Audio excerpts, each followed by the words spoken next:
மரித்தோரை அவர் எழ செய்திருக்கிறார். அப்போ என் நோயெல்லாம் அவருக்கு சாதாரணம், ஈஸியாக அவர் என்ன பண்ணிடுவார், குணப்படுத்திடுவார். ஹல்லேலூயா. மலைகளை பெயர்க்கிற கூடிய வல்லமை அவரிடத்தில் இருக்கிறது. அப்படி என்றால் என் வாழ்க்கையில் இருக்கிற மலை போன்ற எல்லா தடைகள், எப்பேற்பட்ட குறைகளாக இருந்தாலும் சரி, அது மாற்றுவதற்கு அவர் வல்லவராக இருக்கிறார். ஹல்லேலூயா. சில நேரத்தில் நம்முடைய ஞானமற்ற தன்மையினால சில நேரத்தில் குறைவுகள் நம்முடைய வாழ்க்கையில் வந்திருக்கலாம். ஆனால் எல்லாவற்றையும் ஞானமாய் உண்டாக்கினவர் சர்வ ஞானி நம்மளோடு இருக்கிறார். ஹல்லேலூயா. அவருடைய ஞானத்தை வாஞ்சிக்கணும். ஹல்லேலூயா. அவருடைய நடத்துதல் அதிகமாய் ஆண்டவரே இந்த ஆராதனை வேளையில வாஞ்சிக்கிறோம் என்று சொல்லி இந்த பாடலை பாடி ஆண்டவர் நாமத்தை மகிமைப்படுத்துவோமா? உமக்கு நன்றி, நன்றி. நம்முடைய வாழ்க்கையில கிரகிக்க முடியாத பெரிய காரியங்களை செய்கிறவர் அவருக்கே மகிமை உண்டாகட்டும். என்னால் ஏற்றுக்கொள்ள முடியல, மரித்தோரை எழ செய்திருக்கிறார், அற்புதங்களை அநேக செய்திருக்கிறார், ஆனாலும் என் வாழ்க்கையில இன்னும் அதை நம்ப முடியல அப்படின்னு நம்ம நினைச்சிட்டு இருப்போம்னா, நம்ப முடியாத காரியங்களை தான் நிச்சயமா ஆண்டவர் நம்ம வாழ்க்கையில செய்ய போகிறார். எத்தனை பேர் விசுவாசிக்கிறீங்க? ஹல்லேலூயா. என்னால் எப்படி இது நடக்க போகுதுன்னு நினைச்சிட்டு இருக்கீங்களா? நிச்சயமாக அதை நடத்தி காட்டுவார். ஹல்லேலூயா. உமக்கு நன்றி, நன்றி. என்னோட கூட சேர்ந்து இந்த பாடலை கற்றுக்கொண்டு ஆண்டவர் நாமத்தை மகிமைப்படுத்துவோம். உமக்கு நன்றி. என் இயலாமையில் நீர் செயல்படுவி, கரம் என்னை விலகாதிருக்கும். சொல்லுவோம். என் இயலாமையில் நீர் செயல்படுவி, என் இயலாமையில் நீர் செயல்படு, கரம் என்னை விலகாதிருக்கும். என் இயலாமையில் நீர் செயல்படுவி, கரம் என்னை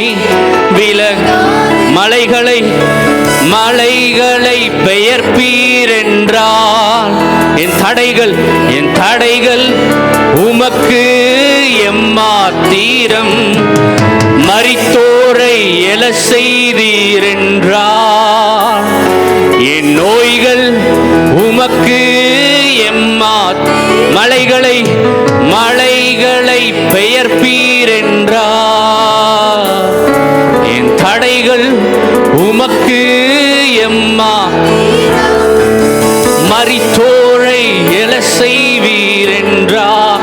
என் நோய்கள் உமக்கு எம்மாத்திரம். கிரகிக்க முடியா காரியம் செய்வி, சர்வ ஞானியே உம்மை ஆராதிப்பேன். சொல்லுவோம். கிரகிக்க முடியா காரியம் செய்வி, சர்வ ஞானியே உம்மையா. கிரகிக்க முடியா, இந்த உலகம் அவராலே உண்டாக்கப்பட்டு அவராலே சிருஷ்டிக்கப்பட்டது. சர்வ ஞானம் படைத்தவர் நம் வாழ்க்கையை நடத்தும்படியாக ஒப்பு கொடுப்போமா? காரியம் செய்வி, சர்வ ஞானியே உம்மை ஆராதிப்பேன். வெறும் கோலும் கையும் இரு பரிவாரமாகும், உம்மாலன்றி இது யாரால் கூடும். வெறும் கோலும், யாக்கோபு வெறும் கையாய் போனானே, இரு பரிவாரங்களோடு கர்த்தர் அவனை மாற்றினாரே. வெறும் கையோடு இருக்கிறோமா? ஆண்டவர் எல்லாவற்றையும் நிறைவாய் மாற்றுவார். சொல்லுங்க. கோலும் கையும் இரு பரிவாரமாகும், உம்மாலன்றி இது யாரால் கூடும். வெறும் கோலும். ஆண்டவரே, வெறும் கையோடு நாங்கள் உங்க சமூகத்தில் நின்றாலும் எல்லாவற்றையும் நிறைவாய் மாற்றுகிறவர் எங்களோடு இருக்கிறேன். ஆகாயத்து பட்சிகளை போஷிப்பீர் என்றார், என்னையும் போஷிப்பது நிச்சயமே. காட்டு புஷ்பங்களை உடுத்துவது நீர் என்றார், என்னை குறைவின்றி நடத்துவதும் நிச்சயம். சொல்லுவோமா? ஆகாயத்து பட்சிகளை போஷிப்பீர் என்றார், என்னையும் போஷிப்பது நிச்சயமே. காட்டு புஷ்பங்களை உடுத்துவது நீர் என்றார், என்னை குறைவின்றி நடத்துவதும் மறுபடியுமாய் ஆகாயத்து பட்சிகளை போஷிப்பீர் என்றார். என்னையும் போஷிப்பது நிச்சயமே, காட்டு புஷ்பங்களை உடுத்துவது நீரென்றார். என்னை குறைவின்றி நடத்துவதும் கிரகிக்க முடியா காரியம் செய்வி சர்வ ஞானியே. எல்லாரை காட்டிலும், படைத்த எல்லாத்தை காட்டிலும் நாங்கள் விசேஷமானவர்கள் அல்லவோ? எங்களை நடத்துகிறவர் நீர் அல்லவா ஆண்டவரே? உம்மையாரா கிரகிக்க முடியா காரியம் செய்வி சர்வ ஞானியே. உம்மையாரா அவர் ஒருவருக்கே கிரகிக்க முடியா காரியம் செய். நாம் யாவர் எழுந்து நின்று சர்வ ஞானியே உம்மையாரா கிரகிக்க முடியா காரியம் செய்வி சர்வ ஞானியே உம்மை ஆராதிப்பேன். கிரகிக்க ஆராய்ந்து முடியாத பெரிய காரியங்களையும் எண்ணி முடியாத அதிசயங்களையும் எங்கள் வாழ்க்கையிலே செய்கிறவரே, ஆமென். கிரகிக்க முடியா காரியம் செய்வி சர்வ ஞானியே உம்மை ஆராதிப்பே. என் இயலாமையில் நீர் செயல்படுவி, உம் கரம் என்னை விலகாதிருக்கும். சொல்லுவோமா? என் இயலாமையில்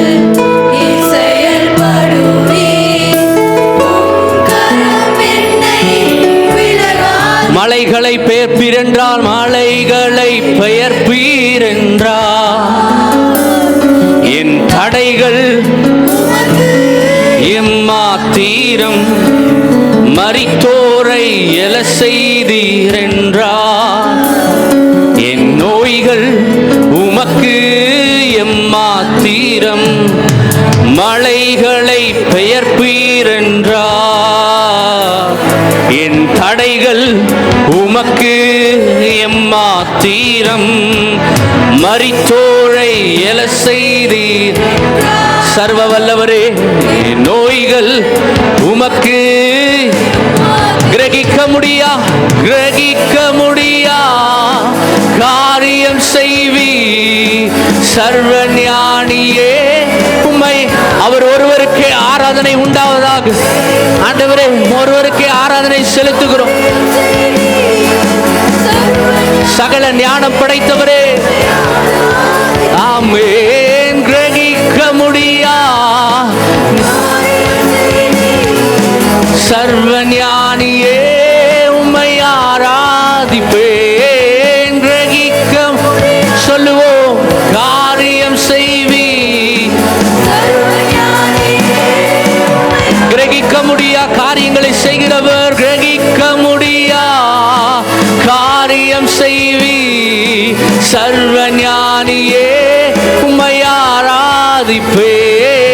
கிரகிக்க முடியா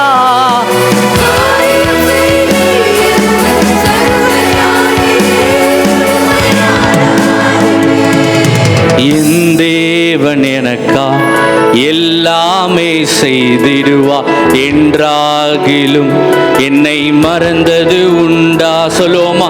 என் தேவன் எனக்கா எல்லாமே செய்திடுவா என்றாகிலும் என்னை மறந்த என் தேவன் எனக்கா எல்லாமே செய்திடுவா என்றாகிலும் என்னை மறந்தது உண்டா?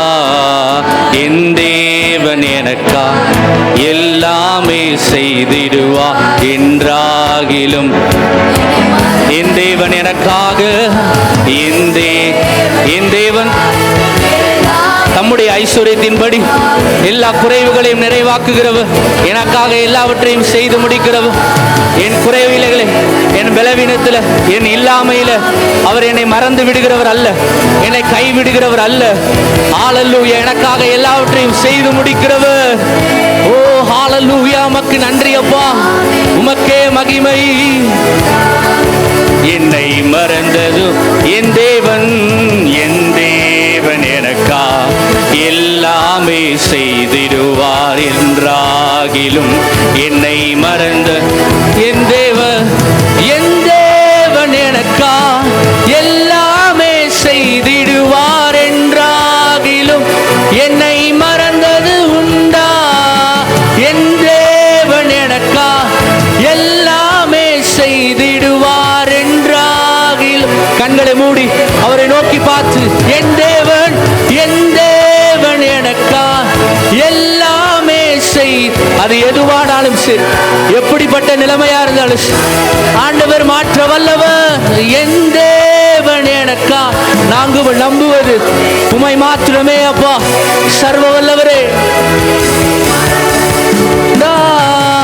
என் தேவன் எனக்கா எல்லாமே செய்திடுவார் என்றாகிலும் என்னை என் தேவன் எனக்கா எல்லாமே செய்திடுவார் என்றாகிலும் என்னை கிரகிக்க முடியா காரியம் செய்வி சர்வ ஞானியே உம்மையாரா.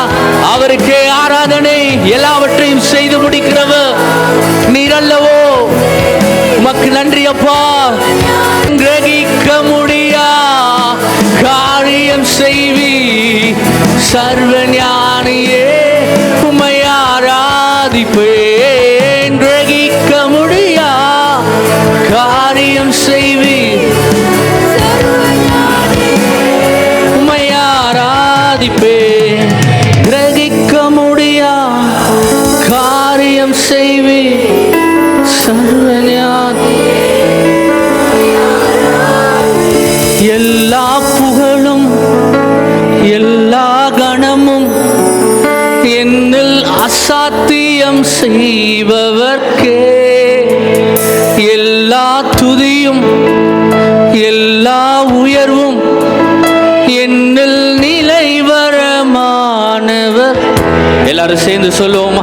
எல்லா புகழும் எல்லா கணமும் என்னில் அசாத்தியம் செய்பவர்க்கே எல்லா துதியும் எல்லா உயர்வும் என்னில் நிலைவரமான. எனக்காக ஒருத்தர் நிற்கிறார், எனக்காய் எல்லா நேரங்களிலும் என்னோடு இருக்கிறவரே. இயேசுவுக்கே எனக்காய் நிற்கும் இயேசு. உமக்கே ஆராதனை. இயேசுவுக்கே எனக்காய் நிற்கும் இயேசுவுக்கே எனக்காய் பேசும் இயேசு. எனக்காய் நிற்கும் இயேசுவுக்கே எனக்காய் பேசும் இயேசு. எனக்காய் நிற்கிறவர், எனக்காய் நிற்கும் இயேசுவுக்கே எனக்காய் இயேசுவுக்கே. அல்லேலூயா, அல்லேலூயா, அல்லேலூயா, அல்லேலூயா, அல்லேலூயா.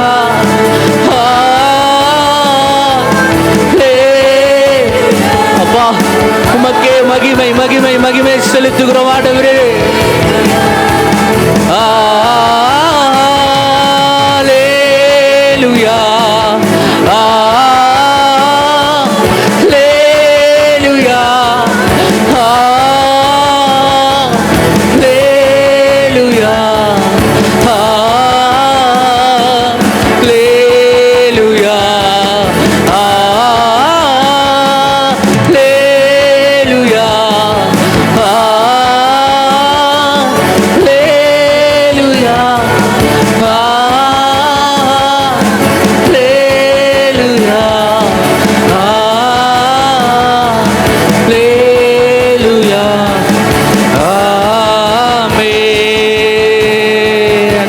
அர்ப்பணிக்கிறோம் ஆண்டவரே.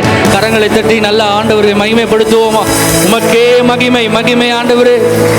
கர்த்தருடைய வார்த்தையை நாம் தியானம் செய்யலாம். எடுத்துக்கொள்ளும் லூக்கா எழுதின சுவிசேஷம், லூக்கா எழுதின சுவிசேஷம் 8ஆம் அதிகாரம்.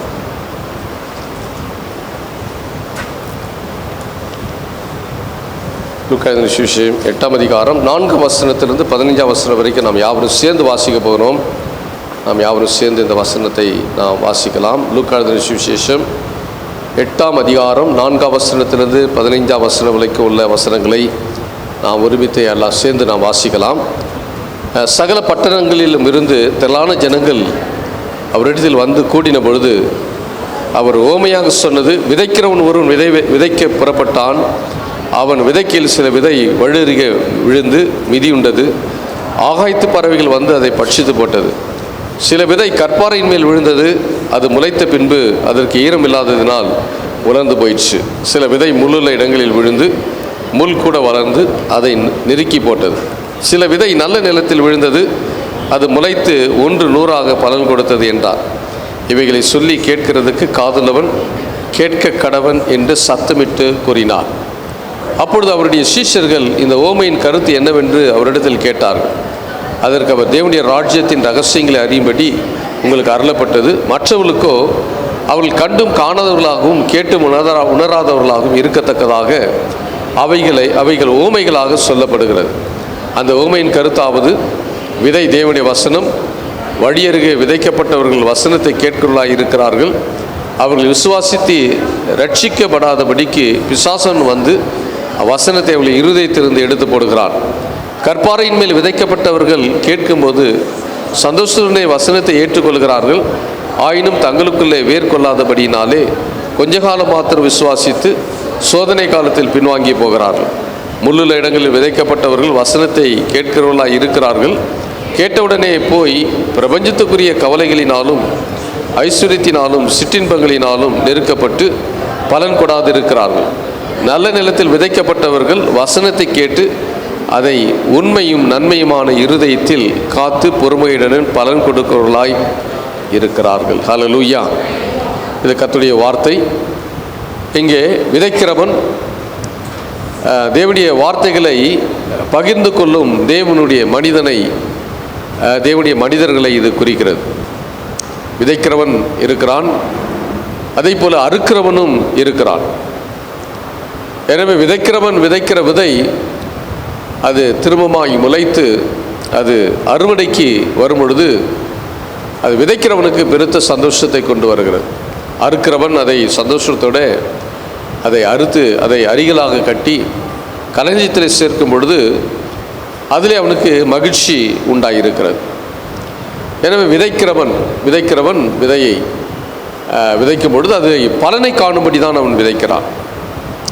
யோவானுக்கு எழுதின சுவிசேஷம் 4ஆம் அதிகாரம் 36ஆம் வசனத்திலே, யோவானுக்கு எழுதின சுவிசேஷம் 4ஆம் அதிகாரம் விதைக்கிறவனும் அறுக்கிறவனும் ஆகிய இருவரும் ஒருமித்து சந்தோஷப்படத்தக்கதாக அறுக்கிறவன் கூலியை வாங்கி நித்திய ஜீவனுக்காக பலனை சேர்த்து கொள்ளுகிறான். இங்கே விதைக்கிறவனுக்கும் சந்தோஷம் இருக்கிறது. ஏனென்று சொன்னால், விதைக்கிறவன் என்ன நம்பிக்கையோடு விதைக்கிறான் என்று சொன்னால், அதிலே பலனை அடைந்து விடுவோம் என்ற நம்பிக்கையோடு விதைக்கிறான். அதே போல் அறுக்கிறவனுக்கும் ஒரு பெரிய சந்தோஷம் இருக்கிறது. அறுத்த அரிகளை களஞ்சியத்திலே சேர்த்து விடுவோம் என்கிறதான நம்பிக்கையோடு அவன் சந்தோஷப்படுகிறான். ரெண்டு விதைக்கிறவனும் சந்தோஷப்படுகிறான், அறுக்கிறவனும் சந்தோஷப்படுகிறான். அறுக்கிறவன் கூலியை வாங்கி நித்திய ஜீவனுக்காக பலனை சேர்த்து கொள்கிறான் என்று ஆண்டவராகிய இயேசு இதை இங்கே சொல்லுகிறதை பார்க்க முடியும். எனவே இங்கே விதைக்கிறவனும் அறுக்கிறவனும் சந்தோஷப்படத்தக்க அளவிலே விதை சரியான முறையில் இது வளராவிட்டால் அவனுக்கு சந்தோஷம் ஏற்பட முடியாது. விதைக்கிறவனும் அறுக்கிறவனுக்கும் சந்தோஷம் ஏற்பட வேண்டுமானால் விதைக்கிறவன் எப்படி நம்பிக்கையோடு விதைத்து அதை பலனை எதிர்பார்த்து விதைக்கிறானோ, அதே போல அறுக்கிறவனும் அதை அறுக்கும் பொழுது அதிலே அவனுக்கு மிகுந்த ஒரு சந்தோஷத்தை அது ஏற்படுத்துகிறது. எனவே இங்கே விதை என்று சொல்லப்படுவது தேவனுடைய வார்த்தை தான் விதை என்று இங்கே சொல்லப்படுகிறது. இது இந்த 11ஆம் வசனத்தில் விதை தேவனுடைய வசனம், தேவனுடைய வசனம். காரணம், விதை போன்ற வார்த்தைகளும் விதை எப்படி முளைக்கிறதோ அதை போல வசனமும், வசனத்திலே வல்லமை இருக்கிறது, ஜீவன் இருக்கிறது. எனவே இந்த வார்த்தை அநேகருக்குள்ளே ஆசீர்வாதத்தை இது கொடுக்கிறதாய் இருக்கிறது. என்னதான் எபிரேயர் 4ஆம் அதிகாரம் 12ஆம் வசனத்தினுடைய கடைசி பகுதியை நீங்கள் அந்த பகுதியில் நீங்கள் வாசித்தீங்க அப்படின்னா, தேவனுடைய அந்த வசனத்தை வாசிங்க. தேவனுடைய வார்த்தையானது ஜீவனும் வல்லமை உள்ளதாயும் இருபுறமும் கருக்குள்ள எந்த பட்டயத்திலும் கருக்கானதாயும் ஆத்துமாவையும் ஆவியையும் கணுக்களையும் ஊனையும் பிரிக்கத்தக்கதாக உருவ குத்துகிறதாயும் இருதயத்தின் நினைவுகளையும் யோசனைகளையும் வகை அறுக்கிறதாய் இருக்கிறது. இங்கே இந்த வசனம் என்பது இருபுறமும் கருக்குள்ள பட்டயம். அது பேசுகிறவனையும் வெட்டும், கேட்கிறவனையும் வெட்டும். பேசுகிறவனுக்கும் உணர்வை தருகிறது, கேட்கிறவர்களுக்கும் அது உணர்வை கொடுக்கிறது. அதனால தான் இந்த வசனத்தினுடைய 2 இடங்களிலே இந்த ஓமை சொல்லி முடிக்கும் பொழுதும் இந்த ஓமைக்குரிய அர்த்தத்தை சொல்லும் பொழுதும் காதுள்ளவன் கேட்க கடவன். அப்போ வசனம் என்பது தேவனுடைய வார்த்தை. இந்த வார்த்தையானது இருபுறமும் கருக்குள்ள பட்டயம். பேசுகிறவனுக்கும் அது உகந்தது, கேட்கிறவனுக்கும் அது உகந்தது. அது அவருடைய ஏற்றுக்கொள்ளக்கூடிய மனப்பக்குவத்தை பொறுத்தது. அவர்கள் அந்த மனப்பக்குவத்தோடு அவர் இருக்கும் பொழுது அந்த வார்த்தையானது அவர்களை ஆசீர்வதிக்கிறது. அப்போ விதைக்கப்படும் வரை அது ஒன்றும் செய்ய முடியாது. விதைக்காத பட்சத்திலே, மண்ணிலே அதை போடாத பட்சத்திலே அதனுடைய பலனை கண்டறிய முடியாது. அதை ஒரு இடத்துல வைத்து விட்டால் அது பலன் கொடுப்பது கடினம். விதையை கொண்டு வந்து அதை ஒரு இடத்திலே மறைத்து வைத்து விட்டால், அல்லது ஒரு இடத்துல பத்திரப்படுத்தி ஒரு இடத்துல வைத்து விட்டோமானால் கொஞ்ச நாட்களுக்கு பிற்பாடு அந்த விதை பலனற்று போகிறது. அதிலே பலனை பார்க்க முடியும். ஏற்ற காலத்திலே பலன் கொடுக்காமல் போகிறது. காலங்களும் அது கடந்து போகிறது. ஒருவேளை அந்த விதைக்கு பயன் பெற முடியாமலே ஒருவேளை போய்விடும். அதே போல தான் கர்த்தருடைய வார்த்தை. நம்ம கரங்களிலே ஆண்டவர் வேத புத்தகத்தை வேத வசனத்தை கொடுத்திருக்கிறார். கர்த்தருடைய வார்த்தை நம்ம கரத்தில் இருக்கிறது. இந்த வேதத்திலே இந்த 2 கருப்பு அட்டைக்கு இடையே உள்ளதான கர்த்தருடைய வார்த்தையானது நம்முடைய வாழ்க்கையை ஆசீர்வதிக்கக்கூடியது. நம்முடைய வார்த்தையை நம்முடைய வாழ்க்கையை அது மேன்மைப்படுத்தக்கூடிய வார்த்தைகளை ஆண்டவர் வைத்திருக்கிறார். இந்த வேத புத்தகம் என்பது ஒரு வல்லமையான ஒரு புத்தகம், வல்லமையான வார்த்தைகள் அடங்கிய ஒரு புத்தகம். இந்த வார்த்தையை நாம் வெறுமையாய் வீட்டில் வைத்திருப்போமானால் இதில் பலன் கிடையாது. நாம் இதை ஞாயிற்றுக்கிழமை ஒரு வேளை ஒரு நாள் கொண்டு வந்து விட்டு மற்ற நாட்கள் எல்லாம் வீட்டிலே அது ஒரு இடத்துல பயன்படுத்த முடியாத நிலைமையில் அது இருக்குமானால் அது வல்லமையான வார்த்தை என்று சொல்ல முடியாது. அது வெறும் புத்தகமாக தான் இருக்கிறதே ஒழிய, இந்த வார்த்தையை, இந்த வசனத்தை நாம் வாசித்து இதை உட்கொண்டு இந்த வசனத்தை நமக்கு உரிமையாக்கி கொண்டு என்றைக்கு இந்த வசனத்தை நாம் தியானம் பண்ணி இந்த வசனம் எனக்காக கொடுக்கப்பட்டது என்று நினைக்கிறோமோ அப்பொழுதுதான் இந்த வார்த்தை நமக்கு வல்லமையான வார்த்தையாய் மாறுகிறது. அப்பொழுது அதிலே தான் ஜீவன் இருக்கிறதை நாம் கண்டுபிடிக்க முடியும். ஒரு விதையை நீங்கள் பார்ப்பீர்களானால் அந்த விதை பார்ப்பதற்கு அது ஜீவன் இல்லாததை போல இருக்கிறது. ஆனால் மண்ணிலே போடும் பொழுது, அந்த மண்ணிலே இது ஜீவனை பெறும் பொழுது அது பசுமையான நிறத்தை கொடுத்து அது வளர்ந்து பெரிதாகி நல்ல கனிகளை அது கொடுக்கிறதாய் மாறுகிறது. ஆனால் அதே சமயத்தில் அந்த விதையை வைத்து விடுவோமானால் அது பலன் கொடுப்பது இல்லை. அதே போல தான் இந்த வசனத்தை நாம் வாசிக்காமல் இந்த வசனம் நமக்கு ஆசீர்வாதத்தை கொடுக்க முடியாது. அநேகருடைய வாழ்க்கையிலே இந்த வேத வசனம் நிறைவேறாமல் போவதற்கான காரணம் என்னென்று சொன்னால், இந்த வசனத்துக்கு முக்கியத்துவம் கொடுக்காமல் இருப்பது தான் அநேகருடைய வாழ்க்கையிலே மாற்றங்களை காண முடியவில்லை, ஆசீர்வாதத்தையும் பார்க்க முடிவது இல்லை. எனவே விதையானது மண்ணில் புதைக்கப்படும் வரை அது பலன் கொடாது. பாருங்க, ஒரு சின்ன விதை, அந்த ஆலமரத்து விதையை பாருங்க, நீங்கள் கடுகை விட சின்னது. இல்லை? அதே மாதிரி அரச மரத்தினுடைய விதையை பாருங்கள், கடுகை விட சின்னது. ஆனால் அது முளைக்கும் பொழுது சும்மா சின்ன துளிர் விட்டு வளர்கிறது. வளர்ந்து அது பெரிய மரமாகும் பொழுது அது இந்த சின்ன விதைக்குள்ளே இவ்வளோ பெரிய மரம் இருந்ததா என்று ஆச்சரியப்படத்தக்க அளவில் அதனுடைய மரத்தினுடைய அளவும் அந்த மரத்தினுடைய வலிமையும் அது பெரிதாக இருக்கிறது. அவ்வளோ பெரிய மகிமை ஆண்டவர் இந்த விதைக்குள்ளே வைத்திருக்கிறார். அதை விட மகிமையானதை ஆண்டவர் விதையாகிய வசனத்துக்குள்ளே தேவன் வைத்திருக்கிறார். யாரெல்லாம் அந்த வசனத்தை வாசிக்கிறார்களோ, அந்த வசனத்தின்படி நடக்கிறார்களோ, தேவன் அவர்களை ஆசீர்வதிக்காமல் இருக்கிறதில்லை. எனவேதான் இந்த வேதத்தின்படி நடக்கிற உத்தம மார்க்கத்தார் பாக்கியவான்கள் என்று எழுதியிருக்கிறது. இந்த வார்த்தையின்படி நடக்கிற, யோசித்து பாருங்கள், நீங்கள் எத்தனை பேர் வேதத்தை கொண்டு போய் அலமாரியில் வைத்துட்டு திரும்ப இந்த ஞாயிற்றுக்கிழமை எடுத்துக்கொண்டு வந்தீர்கள் என்று தெரியாது. ஆனால் நீங்கள் அந்த வசனத்தை நீங்கள் வாசிக்கவில்லை என்று சொன்னால், வேத வசனத்தை நீங்கள் இல்லை, இந்த புத்தகத்தில் இருக்கிற வசனம் எங்கே வர வேண்டுமானால் இந்த இருதயத்துக்குள்ளே வர வேண்டும். ஆமென் சொல்லுங்க. அல்லேலூயா. இந்த வசனம் எங்கே வந்து பதியணும்? இருதயத்துக்குள்ளே வந்து பதியணும். பாருங்கள், அதாவது கம்ப்யூட்டரில் பார்த்தீங்கன்னா சிபியூன்னு சொல்கிறாங்க, சென்ட்ரல் ப்ராசஸ் யூனிட் என்று சொல்கிறாங்க. அது அந்த நாம் நாம் எழுதுகிறதான அல்லது நாம் கொடுக்கிறதான அத்தனையும் அதில் பதிவு செய்யப்படுகிறது.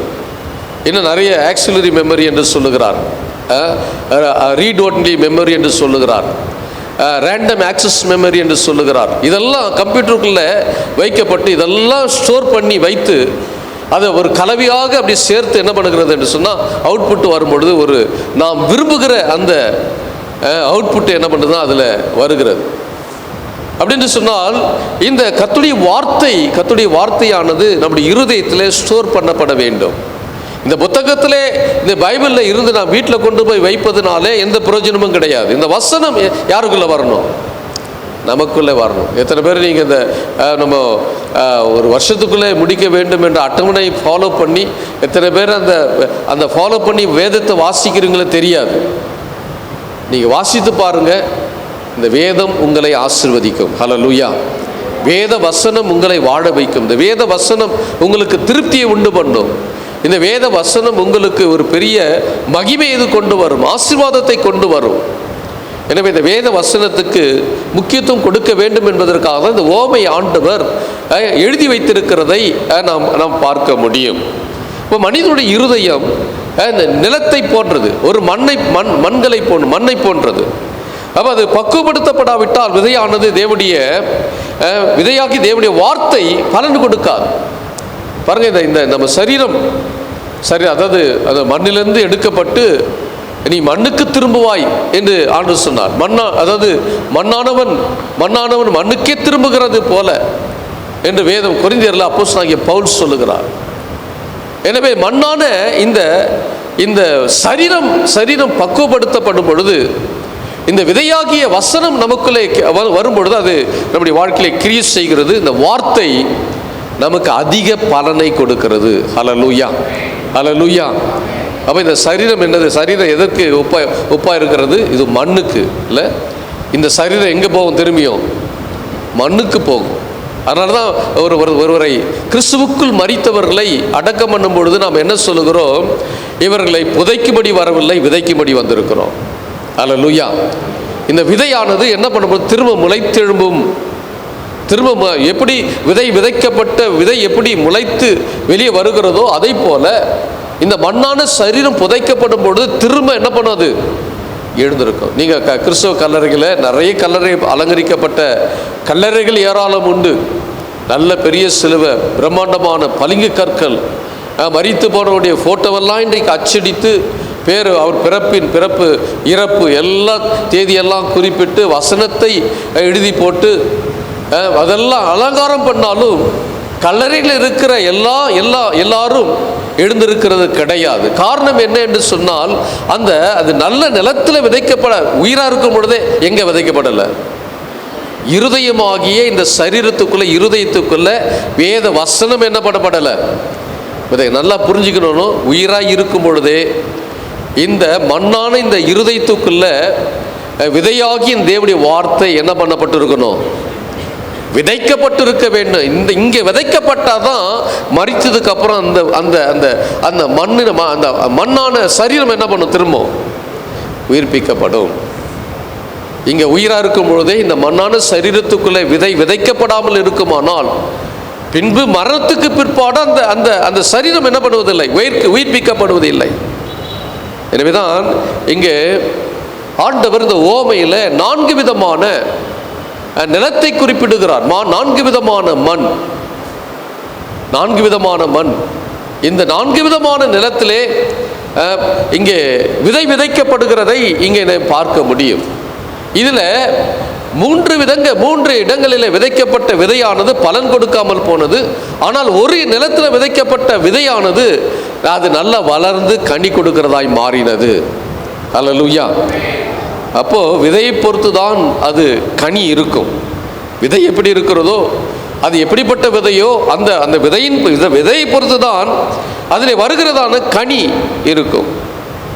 தேவனுடைய வார்த்தை வெறுமையாய் கேட்பது, வெறுமையாக கேட்டு போவது, ஆலயத்துக்கு வந்து வாரத்துக்கு ஒரு முறை உட்கார்ந்து இந்த வசனத்தை வெறுமையாக கேட்டு போவது, அதாவது இங்கே உட்கார்ந்து வார்த்தைகள் உங்கள் இருதயத்துக்குள்ளே போகலைன்னா, காதோடு போச்சு அப்படின்னா, நான் பிரசங்கிக்கிற அத்தனை வார்த்தைகளும் ஒரு பழமொழி சொல்லுவாங்க, செவிடங்காதில் ஊதின சங்கு. செவிடங்காதில் எவ்வளோ சங்கு, எவ்வளோ சத்தமாய் சங்கு ஊதினாலும் என்ன பண்ணாது? கேட்பது கிடையாது.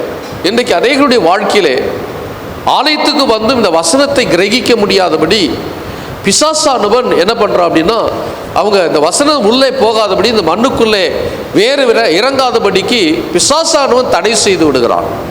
அதனால தான் நிறைய பேருடைய வாழ்க்கை மாறவில்லை. இன்னும் நிறைய பேருடைய வாழ்க்கையிலே மாற்றத்தை பார்க்க முடியாமல் இருப்பதற்கான காரணம் என்னென்று சொன்னால், இந்த இருதயமாகிய மண்ணுக்குள்ளே விதை வேர்கொண்டு போகாததுனால தான் அந்த பிரச்சனை. அப்போ இந்த வேத வசனத்தை வெறுமனே கேட்பது பாருங்க, அதாவது சும்மா சத்தத்தை கேட்கறது வேற, உற்று நோக்கி கவனமாக கேட்பது வேற இல்லை. பிரசங்கத்தை கேட்கும் பொழுது எப்படி கேட்கணும் அப்படின்னா, அதாவது பார்த்தீங்கன்னா அதை அசை போடுகிற அளவில் ருசி பார்த்து என்ன பண்ணணும்? கேட்கப்பட்டால் ஒழிய அந்த வசனம் உள்ள என்ன பண்ணாது? போகாது. வசனத்தை கேட்கும் பொழுதே அதில் என்ன இருக்கணும்னா, இருதயத்தில் ஒரு சந்தோஷம் வரணும்.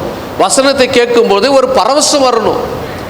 இருதயம் பரவசம் அடைய வேண்டும். கர்த்தருடைய வார்த்தை இப்படி சொல்லுகிறதே, கர்த்தருடைய வார்த்தை கேட்கும் பொழுதே என்னிடத்தில் இந்த குறைகள் இருக்கிறதே, இந்த குறைகளை நிவர்த்தி செய்வதற்கு ஆண்டவர் என்னோட பேசுகிறார் என்ற எண்ணம் வரணும். அப்போதான் இந்த இந்த மண்ணாகி இந்த சரீரத்துக்குள்ளே, இந்த இருதயத்துக்குள்ளே நல்ல வேரூன்றி வளர்ந்து அது கனி கொடுக்கிறதாய் மாறும்.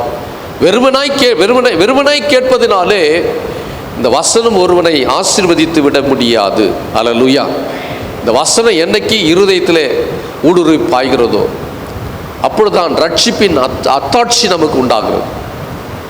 அந்த ரட்சிப்பின் தன்மை அது ஏற்படுகிறது. அந்த ரட்சிப்பு நமக்குள்ளே அது வருகிறது. ரட்சிப்பு என்பது மிக மிக முக்கியமான ஒன்று.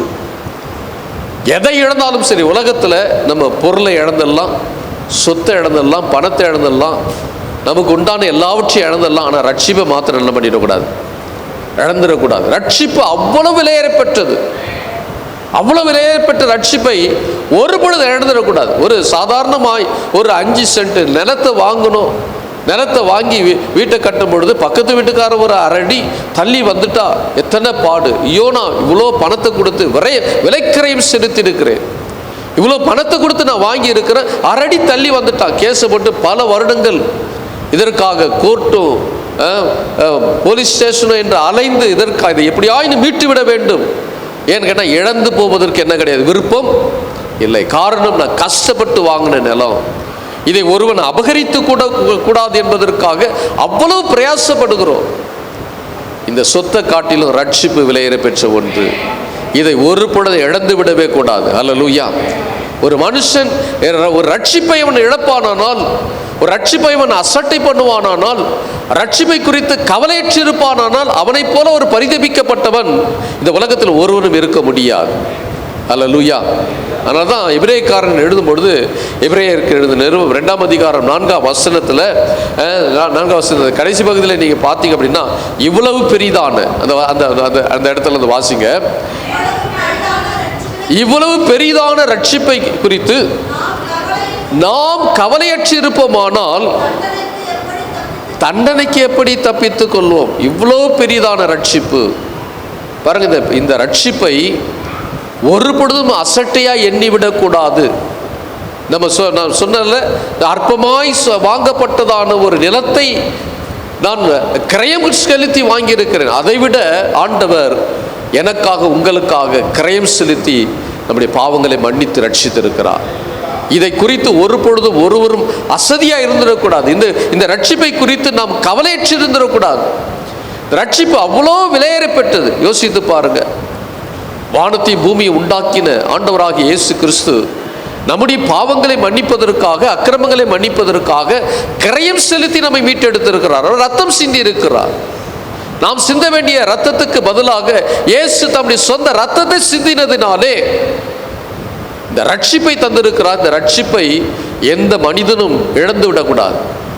எனவேதான் இவ்வளவு பெரிதான ரட்சிப்பை குறித்து ஒருவன் கவலையற்று இருப்பானால், அநேகர் இந்த ரட்சிப்பை குறித்து கவலையே கிடையாது, இந்த ரட்சிப்பை குறித்து அக்கறை கிடையாது. ஆலயத்துக்கு வந்து வாரத்துக்கு ஒரு முறை வந்துட்டு போயிட்டா கடமை முடிந்தது என்று நினைக்கிறாங்க. அப்படி அல்ல. ரட்சிப்பு விலையேற பெற்ற ஒன்று. இந்த ரட்சிப்பை எந்த மனுஷனும் இழந்து விடக்கூடாது. ஒருவேளை ஆண்டவரை அறியாதவன் அவன் ரட்சிக்கப்படவில்லை, அது பரவாயில்லை. அவன் ஆண்டவரை குறித்து அறிவில்லையா, அவன் அப்படியே வாழ்ந்து கொண்டிருக்கிறான், அது பரவாயில்லை. ஆனால் ஆண்டவரை அறிந்து கர்த்தரை சேவிக்கிற ஜனமாய் இருந்து ஆண்டவருக்காக வாழ வேண்டும் என்ற தீர்மானம் எடுத்து இந்த ரட்சிப்பை குறித்து நாம் கவலையற்று இருப்போமானால், அந்த ரட்சிப்பை குறித்து நாம் கவலையற்று இதை குறித்ததான அறிவில்லாமல் இருப்போமானால் நம்மை போல பரிதபிக்கப்பட்டவர்கள் ஒருவரும் இருக்க முடியாது. எனவே இந்த ரட்சிப்பு மிக மிக முக்கியமான ஒன்று. அப்போ ஒரு மனுஷனுக்குள்ளே விதை விதைக்கப்பட்டு அது வேர் ஊன்றுகிறது என்று சொன்னால், வேர் ஊன்றி அது நல்ல வளர்ச்சி அடைகிறது என்று சொன்னால், அதனுடைய அத்தாட்சி என்னன்னு சொன்னால், அதுக்கு பிரதானமாக இருப்பது ரட்சிப்பு. அல்லேலூயா. ரட்சிக்கப்பட்ட மனுஷனால தான் ஒரு மனுஷனை மன்னிக்க முடியும். ரட்சிக்கப்பட்ட ஒரு மனுஷனால தான் விட்டு கொடுக்க முடியும். ரட்சிக்கப்பட்ட ஒரு மனுஷனால தான் உண்மையாக இருக்க முடியும். ரட்சிக்கப்பட்ட ஒரு மனுஷனால தான் கர்த்தருக்கு பிரியமாய் நடக்க முடியும். ரட்சிக்கப்பட்ட ஒரு மனுஷனால தான் கர்த்தருக்கு பயந்து வாழ முடியும். இந்த ரட்சிப்பு இல்லை என்று சொன்னால் இதை எந்த அடையாளமும் பார்க்க முடியாது. அல்லேலூயா. அது முள் புதர் போல வளர்ந்து அது அநேகரை வேதனைப்படுத்தக்கூடியதாக இருக்குமே ஒழிய அந்த ரட்சிப்பு இல்லாத ஒரு வாழ்க்கையாய் மாறிவிடும். எனவே ரட்சிப்பு, அதாவது ஒரு மனுஷனுக்குள்ள விதை விதைக்கப்பட்டது முளைத்து அது பலன் கொடுக்கிறதா இருக்கிறது என்று சொன்னால், அந்த ரட்சிப்பின் அத்தாட்சியினுடைய நல்ல கனியதை பார்க்கலாம். ரட்சிப்பினுடைய உண்மையான பொருள் என்னன்னா, முதல்ல மனம் திரும்புதல். அது பொருள். ரட்சிக்கப்பட்டவன் அப்படின்னா எதில் அடையாளப்படுத்த முடியும்? மனம் திரும்பி. முதல்ல அப்படி இருந்தாயா, அவனுடைய வார்த்தை சரி கிடையாது, வார்த்தை உண்மை கிடையாது, அவன் பேச்சு சரி கிடையாது, அவனுடைய வாழ்க்கையுடைய குணநலன்கள் சரி கிடையாது, எதுவுமே அவனுக்கு எதையுமே செய்ய மாட்டான். ஆனால் இப்போ எப்படி மாறி இருக்கிறான் அப்படின்னா டோட்டலாக மாறிட்டான். இதான் ரட்சிப்பின் அத்தாட்சி. அல்லேலூயா. என் வாழ்க்கையில் இந்த மாற்றம் வந்துச்சு. குடிகாரனாக இருந்தாயா, குடிகாரனாக இருந்து இப்போ என்ன குடியெல்லாம் விட்டுட்டான், பக்தியாக இருக்கிறான், பக்தியாக வாழ்கிறான், வேதத்தை வாசிக்கிறான், ஜெபம் பண்ற, ஆண்டு சமூகத்தில் காத்திருக்கிறான். எத்தனை பெரிய மாற்றம் வாழ்க்கையில் வந்து. இதுதான் ரட்சிப்பின் அத்தாட்சி. இது இல்லாமல் ஒருவன் கிறிஸ்தவனாக இருப்பதினாலே அவருடைய வாழ்க்கை பரிதபிக்கப்பட்ட வாழ்க்கையாக இருக்கும் ஒழிய அந்த வாழ்க்கையில மேன்மையை பார்க்கவே முடியாது. அப்போ மனம் திரும்புதல். அப்போ மனம் திரும்புதல்ல பார்த்தீங்க அப்படின்னு சொன்னால் அவன் எதிலிருந்து மனம் திரும்பி இருக்கணும்னா பாவத்தை விட்டு மனம் திரும்பி இருக்க வேண்டும். முதலாவது சொல்லுங்க, அவன் பாவத்திலிருந்து என்ன பண்ணி இருக்கணும்? மனம் திரும்பி இருக்க வேண்டும். ரெண்டாவது இயேசு பக்கமாக திரும்பி இருக்கணும். அல்லேலூயா. இயேசுவை குறித்த அறிவு அவனுக்கு வந்திருக்க வேண்டும். இயேசு பக்கமாக திரும்பி இருக்கணும். இதான் உண்மையான மனம் திரும்புதல். இந்த உண்மையான ஒரு மனம் திரும்புதல் இன்றைக்கு திருச்சபைகளிலே போலியான மனம் திரும்புதல், போலியான மனம் திரும்புதலை தங்களை தாங்களே ஏமாற்றி கொள்ளுகிற அல்லது தங்களை தாங்களே உருவ குத்தி கொள்ளுகிற இன்றைக்கு ஜனங்கள் இன்றைக்கு பெருகிவிட்டார்கள். தேவனுடைய ஜனங்கள் பெருகிவிட்டார்கள். அப்போ போலியான மன திரும்புதல் ஒரு மனுஷனுக்குள்ள இருக்குமானால் அவனுக்கு வேதம் என்ன பேர் கொடுக்குதுன்னா மாய்மாலக்காரன், மாய்மாலம் பண்ணுகிறவன். வாழ்க்கையிலே மாற்றத்தை பார்க்க மாற்றம் இல்லாமல் ஒரு மனுஷன் வாழ்ந்து கொண்டிருப்பானால், கிறிஸ்தவனாய் இருக்கிறேன் என்று சொல்லுவானானால், ரட்சிக்கப்பட்டேன் என்று சொல்வானானால், உண்மையாகவே அவன் அவன் அவன் அவன் அவன் மாய்மாலக்காரன் என்று தான் வேதம் சொல்லுகிறது. மாய்மாலமாய் வாழ்ந்து கொண்டிருக்கிறான், தன்னைத்தானே அவன் ஏமாற்றி கொண்டிருக்கிறான். அப்ப ரட்சிப்பினுடைய அத்தாட்சி அவனுடைய கனிகளினாலே வெளிப்படும். ஒரு நல்ல மரமா கெட்ட மரமா என்பதை எதை வைத்து அறிந்து கொள்ள முடியும் என்ற இலை பசபச தான் இருக்கும் இல்லை? பாரு, நெற்கதிரோடு களையும் என்ன பண்ணுகிறது? வளருகிறது. அது பார்ப்பது ரொம்ப பசுமையாக இருக்கிறது, பார்க்க பசுமையாக இருக்கிறது. அதனுடைய தன்மை எப்போ வெளிப்படும் அப்படின்னா அதிலிருந்து வருகிற கதிரை வைத்து தான். அல்லது ஒரு மரம் வர்றது, மரம் எல்லாமே பசுமையாக தான், முள்ளுச்செடி கூட எப்படி தான் இருக்குது, முட்புண்டுகள் கூட பார்க்கறதுக்கு பசுமையாக தான் இருக்கிறது. ஆனால் அதை எதனால அறிய முடியும் என்று சொன்னால் அதில் வருகிற கனியினாலே அறியப்படும். அல்லேலூயா. அவருடைய கனிகளினாலே இது அறியப்படும் என்று வேதம் சொல்லுகிறது. ரெண்டாவது, ரட்சிப்பினுடைய உண்மையான பொருள் என்ன அப்படின்னா, நாம் தேவனுக்கும் மனுஷனுக்கு இடையே உள்ள பகைமை, பாவம் செய்து எல்லா மனிதனும் தேவ மகிமை அற்றவர்களாய் மாறி போனார். அப்ப தேவனுக்கும் நமக்கு ஒரு பகைமை இருக்கிறது. அப்ப பகைமையை விட்டு, பகைமை என்கிறதானது பாவத்தை விட்டு தேவனோடு ஒப்புரவாகுதல் ரட்சிப்பு. அல்லேலூயா. இனி இதுவரை செய்து வந்தேன், இனி நான் செய்யாதபடி என்னை காத்துக் கொள்கிறேன். இனி வரை நான் இதில் உழந்து கொண்டிருந்தேன், இப்பொழுது நான் இதை விட்டு வெளியே வருகிறேன் என்று சொல்லி தேவனோடு ஒரு ஒப்புரவாகுதல். ஒரு குடும்பத்தில் பல வருஷங்களாக ஒரு குடும்பத்தில் சண்டை, அண்ணன் தம்பி சண்டை, அண்ணன் தம்பி பிரச்சனை, பல வருஷங்களாக என்ன பண்ணலை, பேசிக்கொள்ளவே இல்லை.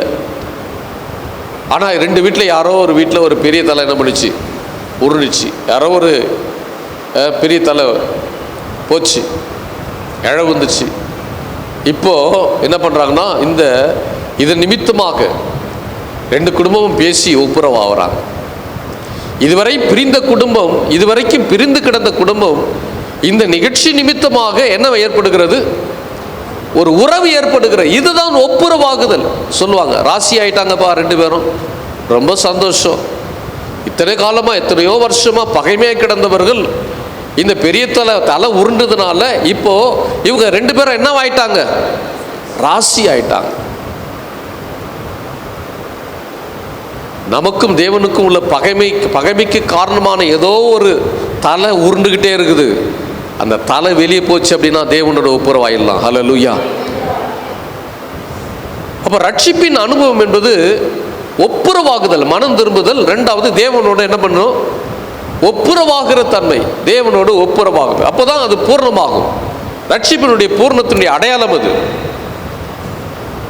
இங்க ஆண்டவர் சொன்னதான 4 நிலத்தில் விதைக்கப்பட்ட விதை ஒரே விதை தான், ஆனா மண்ணுடைய தன்மை தான், அந்த நிலத்தினுடைய தன்மை தான் வித்தியாசம். 4 விதமான வித்தியாசமான நிலம், ஆனா விதை ஒன்று தான். இப்போ இங்க இருக்கிற எல்லாரும் வித்தியாசமானவர்கள், ஆனா வசனம் ஒன்று தான். அல்லேலூயா. இவனுக்கு ஒரு வசனம், அவனுக்கு ஒரு வசனம், அவனுக்கு இவன் பணக்காரன், இவன் ஏழை, இவன் இந்த ஜாதிகாரன், அந்த ஜாதிகாரன். அதனால தனித்தனி பிரித்து கொடுக்கப்படுவது இல்லை. நிலங்கள் பலவிதமான நிலங்கள், ஆனால் வசனம் ஒன்று தான். விதைக்கப்படுற விதை ஒன்று தான். விதை அது இந்த 8ஆம் அதிகாரத்தில் ஆண்டவர் இந்த ஓமையை ரொம்ப அழகாக சொல்லியிருக்கிறார். இதை வந்து பாருங்க, சொல்லுங்க, எனக்காக எழுதப்பட்ட வார்த்தைகள், என் வாழ்க்கையில் மாற்றத்தை ஏற்படுத்தக்கூடிய வார்த்தைகள், என் வாழ்க்கையை வளமாக்கக்கூடிய வார்த்தைகள், என்னை ஆசீர்வதிக்கிற வார்த்தைகள். எத்தனை பேர் ஏற்றுக்கொள்றீங்களா? ஏற்றுக்கொள்றீங்களா? அப்போ முதலாவது நிலத்தில் விதைக்கப்பட்ட விதை எங்கே விழுந்தது அப்படின்னா, வழியருகே விதைக்கப்பட்ட விதை. வழியருகே விதைக்கப்பட்ட ஒருவன் விதைக்க புறப்பட்டான். அவன் விதைக்கையில் சில விதை வழியருகே விழுந்து மிதியுண்டது. ஆகாயத்து பறவைகள் வந்து அதை பட்சித்து போட்டது. அப்போ இந்த விதைக்கப்பட்ட மண்ணினுடைய தன்மை எப்படிப்பட்டது அப்படின்னா கடினமான மண். சொல்லுங்க, இந்த மண்ணுடைய தன்மை எப்படிப்பட்டது? கடினமான தன்மை. ஏன் இது கடினமாச்சு அப்படின்னா, பாருங்க, நீங்க ஒரு தோட்டத்துக்கு வழியில் நடந்து போறீங்க அப்படின்னா, அதில் பல முறை அந்த தோட்டத்தில் நடந்து அது என்னவாய் மாறிச்சு? பாதையாக மாறிச்சு. பாதையாக மாறுறது மாத்திரமல்ல, அது கடினமான தன்மை என்ன பண்ணிடும்? மனிதர்கள் நடந்து அந்த வழி பாதை என்னவாயிடும்? கடினமாக மாறிடும். கடினமான மண் இது. அப்போ இந்த கடினமான இடத்துல இந்த வழியருக விதைக்கப்பட்ட விதை என்ன பண்ணுச்சுன்னா அந்த வழியில் விழுந்துச்சு. நடந்து போகிறவெல்லாம் மிதிச்சு என்ன பண்ணும்? அதாவது பார்த்திங்கன்னா மனுஷன் கால் பட்டால் புல்லு கூட என்ன பண்ண மாட்டேங்குது, வளர மாட்டேங்குது. பாதை இது மனிதர்கள் நடந்த ஒரு பாதை. சில கிராமங்கள்லாம் பார்த்திங்கன்னா ஆள் யாருமே இருக்க மாட்டாங்க, ஆனால் அந்த பாதை மட்டும் என்ன பண்ணும்? அப்படின்னா என்ன அர்த்தம்? இது எங்கேயோ இடத்துக்கு என்ன பண்ணுது? போகுது. எங்கோ ஒரு இடத்துக்கு போகுது. அநேகர் அது இந்த பாதையில் அடிக்கடிக்கு நடந்து போகிறாங்க. இப்போ இந்த நிலத்தில் இந்த பாதையில் விழுந்த விதை மனிதர்கள் நடக்கிறதுனாலே மனிதர்கள் அதை மிதித்து என்ன பண்ணிட்டாங்க? வளர முடியாமல் செய்துட்டாங்க. பாருங்க, பக்கத்தில் இருக்கிற பில்லில் விழுந்துச்சு அப்படின்னு சொன்னால் பறவைகளுக்கு கூட தெரியாது. ஆனால் அந்த வழியருகே விதைக்கப்பட்ட விதைக்கு பறவைக்கு நல்லா என்ன பண்ணும்? விதைக்கப்பட்ட உடனே வந்து என்ன பண்ணிடும்? முளைக்கிறதுக்கு முன்னாடி அது கொத்தி எடுத்துட்டு போயிடும். நம்முடைய வாழ்க்கையிலும் அப்படிதான். இந்த நிலத்தில் அநேக மனிதர்களுடைய குறுக்கீடு. யாரோ மனிதர் போய் வந்து இந்த இருதயத்தை என்ன பண்ணிட்டாங்கன்னா கடினப்படுத்திட்டாங்க. அல்லேலூயா. யாரோ ஒருவர் கடினப்படுத்திட்டாங்க. ஐயோ, இந்த சபைக்கா போறீங்க, இந்த சபைக்கு போனவங்கள மாத்திடுவாங்களே அப்படி யாரோ ஒருவர் என்ன பண்ணிட்டாங்க? உங்க இருதயத்தை கடினப்படுத்திட்டாங்க. அதனால தான் என்ன பண்ண முடியல, வளர்றதுக்கு முன்னாடியே பிசாசு என்ன பண்ணிட்டான்? வந்து அதை எடுத்து போட்டுட்டான். நீங்கள் அந்த வசனத்தை 12ஆம் வசனத்தை நீங்கள் வாசிங்க அப்படின்னா, வழியருகே விதைக்கப்பட்டவர்கள் வசனத்தை கேட்கிறவர்களாக இருக்கிறார்கள், அவர்கள் விசுவாசித்து ரட்சிக்கப்படாதபடி பிசாசான் வந்து வசனத்தை அவர்கள் இருதயத்திலிருந்து என்ன பண்ணுறான்? எடுத்து போடுகிறான். வசனத்தை அது முளைக்கிறதுக்கு வாய்ப்பே கிடையாது. சின்ன வேர் கூட என்ன பண்ணுறது வர்றதுக்கு வாய்ப்பு இல்லாமல் அது கடினமான மண். அது அநேகருடைய இருதயம் கடினப்பட்டு எப்படி பார்வோனுடைய இருதயம் எப்படி கடினப்பட்டதோ, கடினப்பட்டு அவன் எல்லாவற்றையும் இழந்து போனானோ, எப்படி கடினப்பட்டு அவனுடைய வாழ்க்கை தோல்வி ஏற்பட்டதோ, அதே போல அநேகருடைய வாழ்க்கையிலே இந்த வசனம் அவர்களுக்குள்ளே முளைத்தெழுமாதபடிக்கு அதை என்ன பண்ணுதுன்னா பிசாசு என்ன பண்ணிடுற உடனே கொஞ்சமாவது வேர் வந்தால் கூட பரவாயில்ல, வேர் வர்றதுக்கு என்ன கிடையாது, வாய்ப்பே கிடையாது. கொஞ்சமாவது அதாவது ஒரு விதை முளைத்து வரணும் அப்படின்னு சொன்னால் அட்லீஸ்ட் ஒரு 3 நாட்களாவது நிலத்தில் என்ன பண்ணியிருக்கணும், இருக்கணும். அதுவும் இது எப்படிப்பட்ட நிலம் அப்படின்னா கடினமான இடம். மனுஷன் நடந்து கடினப்பட்ட ஒரு இடம். இது கடினப்பட்ட இடத்துல விதைக்கப்பட்ட விதை விளைவது என்பது ரொம்ப கடினம். அதை பறவைகள் மனிதர்கள் மிதித்து போட்டார்கள். பறவைகள் வந்து என்ன பண்ணிச்சதை எடுத்துக்கொண்டு போனது. அப்போ இது ஒரு கடினமான நிலத்தில் விதைக்கப்பட்ட விதை. அநேக மனிதனுடைய நிலைமையும் அப்படிதான். இருதயத்தை கடினப்படுத்துவர்கள் உண்டு, வசனத்தை ஏற்றுக்கொள்ளாதவர்கள் உண்டு, அதை கேட்ட உடனே அடுத்த நிமிஷம் மறந்து போகிறவர்கள் உண்டு. இந்த இருதயம் இவ்வளோ கடினமாய் மாறினது. அதாவது கண்களில் பார்க்கிறதும் காதுகளில் நுழைகிறது, அது இருதயத்துக்குள்ளே அது நுழைய வேண்டும். ஆனால் அந்த நுழைத்துக்குள்ளே யாரோ மனிதர்கள் நடந்து அந்த நிலத்தை என்ன பண்ணிட்டாங்க, கடினப்படுத்திட்டாங்க. யாரோ ஒரு கடினப்படுத்திட்டாங்க. அதனால தான் இந்த விதை முளைக்காமலே அது செத்து போனது. 2வது 6ஆம் வசனத்தில் சில விதை கற்பாறையின் மேல் விழுந்தது, அது முளைத்த பின்பு அதற்கு ஈரம் இல்லாததுனால உலர்ந்து போயிடுச்சு. இது எங்க விதைக்கப்பட்ட விதை? கற்பாறையின் மேல் விதைக்கப்பட்ட விதை. இந்த மண் எப்படிப்பட்டதுன்னா குறைந்த அளவுள்ள மண். இது என்ன சொல்லுங்க? முதல்ல என்ன மண்? அது என்ன மண்? கடினமான மண் இல்ல, அது கடினமான மண். இப்போ 2வது மண்ணு மேலே விதைக்கப்பட்ட விதை எங்கே விழுந்துச்சு அப்படின்னு சொன்னால், குறைந்த அளவுள்ள பார்த்தீங்கன்னா பாறை மேலே தூசி படிஞ்சிருக்கும் இல்லை? நீங்கள் மழை காலத்தில் பார்த்தீங்கன்னா பாறையெல்லாம் பசபசன்னு ஆகிடும். பார்த்துக்கிறீங்களா? மழை பெஞ்ச உடனே என்ன பண்ணும், எல்லாம் அது விழுந்த விதையெல்லாம் என்ன பண்ணிடும், மலைச்சி பார்க்குறது ரொம்ப பசுமையாக ரொம்ப அழகாகிடும். இப்போ இந்த இப்படிப்பட்ட குறைவான மண்ணின் மேலே விதைக்கப்பட்ட விதை உணர்ச்சி வசப்படக்கூடியவர்கள். இன்னைக்கு நல்லா தாங்க இருந்துச்சு வாசனம், நல்லா தான் பேசினார் பாஸ்டர் இல்லை? நல்லா தான் பேசினார், நல்ல ஆராதனை நல்லா தாங்க இருந்துச்சு. இது உணர்ச்சி வசப்பட்டு பேசக்கூடிய மக்கள், இது உணர்ச்சி வசப்படுவாங்க. அப்புறம் நல்லா பாடினாங்க, நல்ல பாட்டு. அந்த தம்பி ஒரு பையன், கருத்த ஒரு பையன் இருந்தான், அந்த பையன் நல்லா பாடினாங்க. ஆராதனை நல்லா தாங்க இருந்துச்சு. பாஸ்டர் இன்னைக்கு நல்லா தான், என்னது கேட்குறதுக்கு எப்படி இருந்துச்சு, நல்லா தாங்க இருந்துச்சு, நல்லா இருந்துச்சு. ஆனால் இது எங்கே வந்துச்சு அப்படின்னு, மூளை அறிவோடு இருந்துச்சு, மூளையில் இருந்துச்சு. ஆனால் எங்கே போகல, இது இருதயத்துக்குள்ளே போகலை. இங்கே அதை தான் இந்த வசனத்தில் நம்ம இதை பார்க்க முடியும். அப்போ இது வந்து கற்பாரின் மேலே விழுந்தது, முளைத்த பின் அதற்கு ஈரம் இல்லாதன உலர்ந்து போயிடுச்சு. யோவானுக்கு எழுதின சுவிசேஷம், யோவானுக்கு எழுதின சுவிசேஷம் 8ஆம் அதிகாரம், யோவான் 8ஆம் அதிகாரம் 31ஆம் வசனம் 32ஆம் வசனத்தில், இயேசு தம்மை விசுவாசித்த யூதர்களை நோக்கி, நீங்கள் என் உபதேசத்தில் நிலைத்திருந்தால் மெய்யாகவே என் சீஷராய் இருப்பீர்கள், சத்தியத்தை அறிவீர்கள், சத்தியம் உங்களை விடுதலை ஆக்கும். ஹல்லேலூயா. அநேகருக்கு இந்த சத்தியம் ஏன் விடுதலை ஆக்கலை, அநேகருக்கு இந்த வசனம் ஏன் ஆசீர்வாதமாக ஆகலை அப்படின்னா, இது காது வழியாக போய் இருதயத்துக்குள்ளே போகாதபடிக்கு எங்கே போயிடுச்சு அப்படின்னா, பாருங்கள், சில விதை என்ன பண்ணுன்னா பூமிக்குள்ளே போகாமல் மேலே எங்கே வந்துடும், அதான் விதைக்கப்பட்ட விதையினுடைய முளை மேலே வரணுமே தவிர வேறு என்ன பண்ணக்கூடாது, மேலே வரக்கூடாது. பார்த்துக்கிறீங்களா? சில விதை விதைக்கப்பட்டு பார்த்தீங்கன்னா வேறு எங்கேயோ கொஞ்சம் ஒட்டின்னு இருக்கும், மற்ற வேரெல்லாம் என்ன பண்ணும், வெளியில் பாடு போட்டாலும் எத்தனை பிரசங்கம் பண்ணாலும் செவிட்டு விரியும் பாம்பு போல தான், இல்லைன்னா செவிட்டு, அதாவது செவிடங்காதில் ஊதுற சங்கு மாதிரி தான்.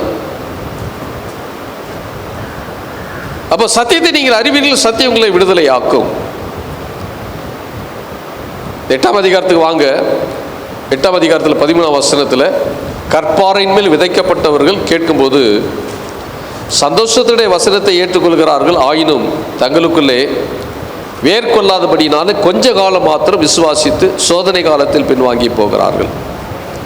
நான் சொன்ன பார்த்தீங்களா, மழை பெஞ்ச உடனே பசன்னு என்ன பண்ணுது, முளைத்து வருது. வெயில் வந்த உடனே சோதனை என்கிறதான ஒரு சின்ன வெப்பம் வந்த உடனே என்ன, இப்போ தீந்து காய்ந்து போகிறது, பலன் கொடுக்க முடியாமல் போய்விடுகிறது.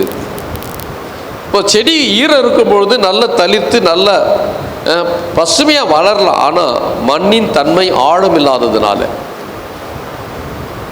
அந்த மண்ணின் மேலே, மண்ணுக்கு கீழே ஒரு அங்கலத்துக்கு கீழே பாறை இருக்கிறதுனாலே அந்த வேர் உள்ளே ஊடுருவ முடியாமல் போய் அது அந்த சூரியன் உதித்த பொழுது அந்த சூரியத்தினுடைய வெப்பம் தாங்க முடியாமல் அது என்ன பண்ணுறது, பட்டு போகிறது. அப்போ அவங்க என்ன பண்ணுறாங்கன்னா, கொஞ்ச காலம் அவர்கள் வசனத்தை விசுவாசிக்கிறார்கள். எனக்காக பேசப்பட்ட, பாருங்கள், சிலர்லாம் பார்த்தீங்கன்னா சாட்சியெல்லாம் பலமாக இருக்கும். ஒரு சின்ன ஒரு அற்புதம், நல்லா ஒன்று புரிஞ்சுக்கணும். ரட்சிக்கப்பட்ட ஆரம்ப நாட்களில் அல்லது ஒரு புதிதாய் வருகிற ஒரு நபர், வருகிற நபர் ஜெபத்துக்கு உடனே ஆண்டவர் என்ன பண்ணுறார், அவன் பரவசமாயிடும், உணர்ச்சி வசப்படுவான். ஓ கர்த்தர், நாங்கள் தேடின தெய்வத்தை விட இயேசு ரொம்ப நல்லவர், என் காரியங்கள் எல்லாம் என்ன பண்ணிட்டாரு, வாய்க்க பண்ணிட்டாரு, ஆண்டவர் பெரிய அற்புதத்தை செய்துட்டாரு, இதெல்லாம் பண்ணிட்டாரு, உணர்ச்சி வசப்பட்டு பேசுவாங்க. ஆனால் ஒரு சின்ன பிரச்சனை என்று வந்த உடனே, சோதனை காலம் என்று வந்த உடனே, அந்த வெயிலுடைய உஷ்ணம் கொஞ்சம் பட்ட உடனே தாங்க முடியல, ஐயோ இதே எனக்கு ஒத்துப்பட்டு வராது, பின்வாங்கி போவார்கள். இப்போ எப்போ அவன் இயேசு நல்லவர்னு சொல்கிறானோ, நீதியின் சூரியன் கொஞ்சம் என்ன பண்ணுறாரு, கொஞ்சம் வெப்பத்தை அனுப்பி சோதனையும் என்ன பண்ணுது, வருது. நாள் ஆக ஆக சோதனை வருகிறது. ஆரம்பத்தில் கேட்க, அதாவது இவன் என்ன பண்ணுவான்னா இந்த உணர்ச்சி வசப்பட்டே பழகிட்டு இருப்பான். இயேசு நல்லவர்னு சொல்லுவான். சாட்சியெல்லாம் எப்படி இருக்கணும்? பலமாக இருக்கும், பயங்கரமாக இருக்கும். நான் இந்த சென்னையில் ப்ரீச்சிங் போவோம், தெருவில் நின்று பிரசங்கம் பண்ண போவோம். பிரசங்கம் பண்ண போகும்போது சில புதுசாக வர விசுவாசிகள் என்ன பண்ணுவாங்கன்னா, புதுசாக வந்திருப்பான். அப்போ தான் வந்து அவன் வந்திருப்பான், சர்ச்சுக்குள்ளே வந்திருப்பான். அவன் இது ஞானசனம் எடுத்திருப்பான்.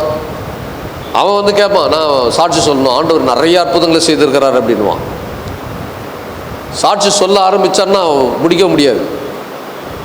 அவன் பாட்டுன்னு அழுது பார்த்தீங்கன்னா உண்மையாக நடந்திருக்கும், நிறைய நன்மை நடந்திருக்கும். ஆனால் கொஞ்ச நாள் பார்த்தா ஆளை எங்கே இருக்கிறான்னே தெரியாது, தேட வேண்டியதாக இருக்கும். பேப்பரில் போட்டு தேடுற மாதிரி, விளம்பரம் கொடுத்து தேடுற மாதிரி, எங்கே போனான் அப்படின்னா அவனை கண்டுபிடிக்கவே முடியாது, எங்கே போனான்னே தெரியாது. என்னடான்னு பார்த்தா ஒரு சின்ன பிரச்சனை வந்த உடனே எங்கே முழுக்க போட்டான்? ஆலயத்துக்கு வர்றது முழுக்க போட்டுட்டான், தேவனை தேடுவதுக்கு முழுக்க போட்டுட்டான். அது வரைக்கும் நல்லவர்னு சொன்ன வாய்க்கிழியே பேசணுவேன் இப்போது என்ன பண்ணுறான் அப்படின்னா, ஆண்டவர் எனக்கு ஒன்றுமே செய்யலை. ஏன் காரணம் என்ன அப்படின்னா, இவன் வசனம் என்ன பண்ணலை, உள்ள உறுதியா. அதான் நான் எப்பவுமே நான் சொல்லுவேன். அதாவது என்ன ஒரு முறை ஒருத்தர் வந்து கேட்டார், அதாவது வந்து நான் சாட்சி சொல்லணும் அப்படின்னாரு. சாட்சி சொல்கிறியா? சொல்லு. என்ன சாட்சி சொல்ல போகிற? என் ஆண்டவர் எனக்கு செய்த நன்மைகள்லாம் சொல்லவர். அப்படின்னா ஒரு 10 நிமிஷம் சொல்லிடுறீங்களா? 10 நிமிஷம்லாம் முடியாது, 1 மணி நேரம் சாட்சி எனக்கு கொடுங்க அப்படின்னா. ஏன் நீ 1 மணி நேரம் சாட்சி கொடுத்தா நான் எவ்வளோ நேரம் பேசுறது? வசன நிலை ஒரு சாட்சி. அதாவது இன்னைக்கு பாருங்க, நிறைய மந்திரவாதி ரட்சிக்கப்பட்டார், அவர் இன்றைக்கு இந்த அடுத்த வாரத்திலே திருசபையில பேச போறாருன்னு ஒரு கூட்டம் வந்துடுது. மந்திரவாதி சாட்சி கேட்கறதுக்கு இல்லை. மந்திரவாதியுடைய சாட்சி ஒரு மனுஷனை மாத்தாது இல்லை. அவன் சொல்லிட்டு இருப்பான், நான் சுடுகாட்டுக்கு போனேன், மண்டை ஓட்டை எடுத்தேன், மையை எடுத்தேன், பூசினேன், அதாவது எலுமிச்சை பழத்தை எடுத்தேன், 2 அறுத்து குங்குமம் போட்டு இது பண்ணேன், ஒரு எலுமிச்சை பழத்தை எடுத்து ஜூஸை போட்டு குடித்தேன். ஓ கர்த்தருக்கு ஸ்தோத்திரம், எல்லாம் கை தட்டுவாங்க. என்ன அற்புதமான சாட்சி. சிலர்லாம் சொல்லுவாங்க, பாஸ்டர் வாரம் இவரை கூப்பிட்டா, நான் சொல்லுவேன், இவரை வாரம் கூப்பிட்டா சபை உருப்படாது. ஒரு சபை எதில் நிலை நிற்கணும் அப்படின்னா, வசனத்தில் நிலை நிற்கணும். ஆமென் சொல்லுங்க. ஹல்லேலூயா. வசனத்தில் வேர்கொள்ளணும், வசனத்தில் உறுதியாக இருக்கணும். இந்த பரவசமான சாட்சியெல்லாம் ஒரு மனுஷன் என்ன பண்ணாது, மாற்ற முடியாது இல்லை. அழுக்கு பிடிச்சி சாட்சி ஒரு மனுஷனை மாற்றுமா? உயிரை குத்த இயேசுவால் அவன் வாழ்க்கையை மாற்ற முடியும். ஹல்லேலூயா. அதான் நான் சொல்லுவேன், முதல்ல என் பிரசங்கத்தை நீ கேளு, அப்புறம் சாட்சி சொல்லுறது. நீ சாட்சி சொல்லலாமா சாட்சி சொல்ல வேண்டாமான்னு நான் தீர்மானம் பண்ணணும். அது வரைக்கும் நீ பொறுமையாக உட்கார்றியா இல்லை? நிறைய ஆக்டர்லாம் வந்தாங்க, ரட்சிக்கப்பட்டுட்டேன் அப்படின்னு குதிச்சு அப்படியே சும்மா பரவசமாக வந்தாங்க. இன்னைக்கு எங்கே இல்லை, எங்கே போயிட்டாங்க இல்லை? அக்கமா நாக்கமா இவங்கெல்லாம் வந்தாங்க. இவங்கெல்லாம் ரட்சிக்கப்பட்டவன் வந்து பெரிய பெரிய ஸ்டேஜில், இவங்களுக்கு ஸ்டேஜில் பெரிய ஸ்டேஜில் இப்போ ஸ்டேஜை போட்டு மைக்கை கொடுக்கலன்னா எங்கே வரமாட்டாங்க, சர்ச்சுக்கு வரமாட்டாங்க. பார்த்துக்கிறீங்களா? வசனத்தை கேட்கறதுக்கு இது கிடையாது. நிறைய பாஸ்டர்ஸ் என்ன தப்பு பண்ணிட்டாங்க அப்படின்னா, அவன் ரட்சிக்கப்படவே இல்லை, ஆரம்பத்தில் வந்திருக்கிறான், அவனை கூப்பிட்டு உட்கார வச்சு கூப்பிட்டு வாரம் வாரம் என்னது ப்ரோக்ராம். நான் சொல்ல, முதல்ல உட்காந்து சபையில் உட்காந்து ஒழுங்காக வசனத்தை கேளு. அதுக்கப்புறம் அந்த பாஸ்டர் நீ சாட்சி சொல்லலாமா வேண்டாமான்னு தீர்மானம் பண்ணது யாரு? வசனத்தை பிரசங்கிக்கிற ஒரு தேவ ஊழியன். இன்னைக்கு அப்படிதான் போயிடுச்சு. இன்னைக்கு உணர்ச்சி வசப்படுகிறவர்கள் ஒரு பொழுதும் வசனத்தில் என்ன பண்ண மாட்டாங்க, வேர்கொள்ள மாட்டாங்க. சின்ன சோதனை. நீங்க பார்த்தீங்களா எத்தனை ஆக்டர் வந்தாங்க பார்த்தீங்களா? உங்களுக்கு தெரியுமா? உங்களுக்கு எத்தனை ஆக்டர்ஸ் ரட்சிக்கப்பட்டன்னு வந்தாங்க? நிறைய வீடியோ இப்போ இருக்குது பாருங்க. அவங்களாம் எங்கே போனாங்க? எந்த சபையில் அங்கத்தினராக இருக்கிறாங்க? எந்த சபையில் நிலைச்சு நின்னாங்க? இல்லை. சின்ன பிரச்சனை வந்தவுடனே ஓடிது. காரணம் என்னன்னா, அந்த வசனம் என்ன பண்ணல, வேர் கொள்ளல. மூன்றாவது நிலம் 7ஆம் வசனத்தை வாசிங்க. ஒவ்வொரு ட்ரெயினாக போயிட்டு இருக்குது. ஒவ்வொரு ட்ரெயின்லேருந்து பெட்டி கவிழ்ந்துட்டே போகுது.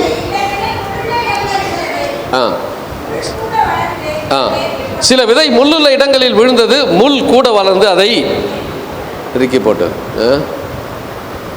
ஒரு ட்ரெயின்லேருந்து பாக்ஸ் கழண்டு போகிற மாதிரி ஒன்று ஒன்றா போயிட்டு இருக்குது.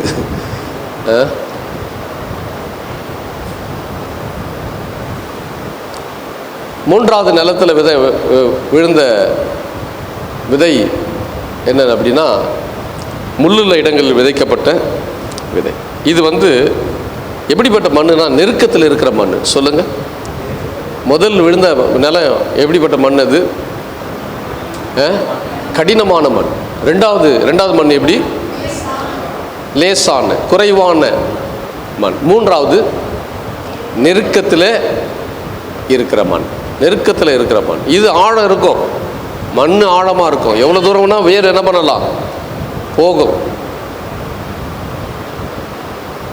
ஆனால் இந்த மண்ணில் விழுந்து என்ன பண்ணுச்சு அப்படின்னா, பக்கத்தில் நிறைய முட்செடியெல்லாம் வளர்ந்துச்சு. முட்செடியெல்லாம் வளர்ந்ததுனால இது வளர முடியாமல் என்ன பண்ணுச்சு, வேறு கீழே போச்சு. ஆனால் மேலே என்ன பண்ணலை, மேலே வரல. பார்க்க பசுமையாக இருந்துச்சு, ஆனால் கனி கொடுக்கல. இது காரணம் என்ன அப்படின்னா, பக்கத்தில் இருக்கிற செடியெல்லாம் என்ன பண்ணிச்சு, இதை போட்டு நெருக்கிறதுனால இதால் என்ன பண்ண முடியல, கனி கொடுக்க முடியல. இது நெருக்கத்தில் கிடக்கிற மண், நெருக்கத்தில் இருக்கிற மண்ணு மேலே விழுந்த விதை. இந்த விதை முளைத்தது, ஆனால் பசுமையாக இருந்தது. ஆனால் என்ன இல்லை, இதில் கனி கொடுக்க முடியவில்லை, சிறுத்து போனது. அப்போ இந்த வசனத்தின் ஆண்டவர் சொல்றது என்ன அப்படின்னா, மனம் திரும்ப மனமில்லாத மனிதர்கள், அறுவடையை தடை செய்கிற காரியங்களை என்ன பண்ண பிடுங்கி எறிய மனமில்லாத மனிதர்கள். வசனத்தை என்னதான் சொன்னாலும் அந்த வசனத்தை கீழ்ப்படிய வேண்டும் என்ற இருதயம் இல்லாத மனிதர்கள் இவங்க. அப்போ மனம் திரும்பத்துக்கு மனதே கிடையாது. பாருங்க, என்னத்தை வசனத்தை பிரசங்கித்தாலும் நான் இருக்கிறபடி தான் என்ன பண்ணுவேன், இருப்பேன். நான் வாழ்கிறபடி தான் வாழுவேன், என் இஷ்டப்படி தான் நடப்பேன். பாசுக்கு என்னங்க, அவர் வேலை அவர் செய்துட்டு போறாரு, இதெல்லாம் செய்ய என்னால் முடியுமா, இதெல்லாம் என்னால் செய்ய முடியாதுன்னு சொல்லி மனம் திரும்ப மனமில்லாத வாழ்க்கை வாழ்கிறவர்கள். இந்த இடத்துல ஏராளமான மண் இருக்கிறது, வேறு ஆழமாக போகக்கூடிய வாய்ப்பு இருக்குது. ஆனால் செடி மேலே வருவதற்கும் கனி கொடுப்பதற்கும் போதுமான இடம் இல்லாததுனால, இந்த பல செடிகள் இதை போட்டு நெருக்குகிறதுனால இது வளர முடியாமல் இதை நெருக்குகிறது. இப்போ 14ஆம் வசனத்துக்கு நீங்கள் வந்தீங்க அப்படின்னா, முள்ளுள்ள இடங்களில் விதைக்கப்பட்டவர்கள் வசனத்தை கேட்கிறவர்களாக இருக்கிறார்கள். கேட்டவுடனே போய் இப்பிரபஞ்சத்துக்குரிய கவலைகளினாலும் ஐஸ்வர்யத்தினாலும் சிற்றின்பங்களினாலும் நெருக்கப்பட்டு பலன் கொடாமல் இருக்கிறார்கள். இப்போ இவங்களுக்கும் வசனம் பிரசங்கிக்கப்படுகிறது. ஆனால் இவங்க வாழ்க்கையிலே பல வருஷங்களாக வந்தும் கனி இல்லாத வாழ்க்கை, கனி கொடுக்காத வாழ்க்கை. ரட்சிக்கப்பட்டு பல வருடங்கள் ஆகிவிட்டது, அல்லது பிறக்கும் பொழுதே கிறிஸ்துவ குடும்பத்தில் பிறந்தாகிவிட்டது. ஆனால் இவங்க வாழ்கிற வாழ்க்கை எப்படிப்பட்ட வாழ்க்கை என்றுன்னா, கனி இல்லாத வாழ்க்கை. காரணம் என்னன்னா, உலகத்தினுடைய கவலைகளை நெருக்குகிறது, உலகத்தினுடைய சிற்றின்பங்கள் நெருக்குகிறது, உலகத்திற்குரிய காரியங்களை நெருக்குகிறது. உலகத்துக்குரிய காரியங்களை பார்த்து கொண்டிருக்கிறார்கள். தேவனுக்குரிய காரியங்களை பார்க்காம இவங்க சிற்றின்பங்களை அல்லது ஐஸ்வர்யத்தை நோக்கி ஓடுகிறதுனால நெருக்கப்பட்டு பலன் கொடுக்காமல் போய்விடுகிறார். வசனம் என்ன பண்ணலை அப்படின்னா, இவங்களுக்குள்ள பலன் கொடுக்காதபடிக்கு பல இந்த உலகத்துக்குரிய காரியங்களை போட்டு நெருக்கிடுச்சு. பாருங்க, அதாவது பணமா தேவனுடைய ஆலயமா அப்படின்னா, இன்னைக்கு தேவனுடைய ஆலயம் அல்ல, பணம் முக்கியம் என்று ஓடக்கூடியவர்கள் இல்லை, ஐஸ்வர்யத்தின் மயக்கம், உலகத்தினுடைய சிற்றின்பங்கள், இதெல்லாம் அனுபவிக்க வேண்டும். இதெல்லாம் நெருக்கி நெருக்கி நெருக்கி இவங்க வாழ்க்கையில் என்ன இல்லை, பலன் கொடுக்க முடியாத நிலைமையில இது கொண்டு போய் தள்ளி விட்டுச்சு. அப்போ இவங்களாலும் இந்த நெருக்கமான மண் உள்ள இடத்துல விதைக்கப்பட்டவங்க கனி கொடுக்காமல் போய்விட்டார். நாலாவது 8ஆம் வசனத்தில் சில விதை நல்ல நிலத்தில் விழுந்தது, முளைத்து ஒன்று 100 பலன் கொடுத்தது. இவைகளை சொல்லி கேட்கிறதுக்கு காதுள்ளவன் கேட்க கடவன். இது எங்கே விழுந்த மண், எங்கே விழுந்த விதைன்னா நல்ல மண். சொல்லுங்க, முதல்ல என்ன மண்? முதல்ல எல்லாம் சொல்லுங்க, முதல்ல என்ன மண்? கடினமான மண். ரெண்டாவது மண் குறைவான மண். மூணாவது நெருக்கத்தில் விழுந்த மண். அப்புறம் நான்காவது நல்ல மண். நல்ல மண். இப்போ இது வார்த்தை கேட்டு புரிந்து கொண்டு அதை தனக்குள்ளே ஏற்றுக்கொண்டு ரட்சிக்கப்பட்ட மனிதனை குறிக்கிறது. ரட்சிப்பின் அனுபவத்தை பெற்ற ஒரு மனுஷனை குறிக்கிறது. இந்த நல்ல நிலத்தில் விதைக்கப்பட்ட விதை எப்படி அப்படின்னா அது 30, 60, 100 பலன் கொடுக்கக்கூடிய விதையாக அது மாறினது. அப்போ அப்படிப்பட்டவர்கள் என்ன பண்ணுறாங்கன்னா இந்த வசனத்தை கேட்கிறார்கள். வசனத்தின் மேல் ஆர்வம். வசனத்தை பிரசங்கிக்கும் பொழுது உள்ளத்தில் ஒரு சந்தோஷம் வரணும். ஆமென் சொல்லுங்க. அல்லேலூயா, அல்லேலூயா. வசனத்தை பிரசங்கிக்கும் பொழுது என்ன வரணும்? நாம தான் முடியறதுக்கு முன்னாடி ஓடுறதுக்கு ரெடி ஆகிட்டோமே இல்லை? இது ஆராதனை முடியறதுக்கு முன்னே ஒரே ஓட்ட பந்தயத்தில் விட்டால் முதலாளாக ஓடக்கூடிய ஆள்.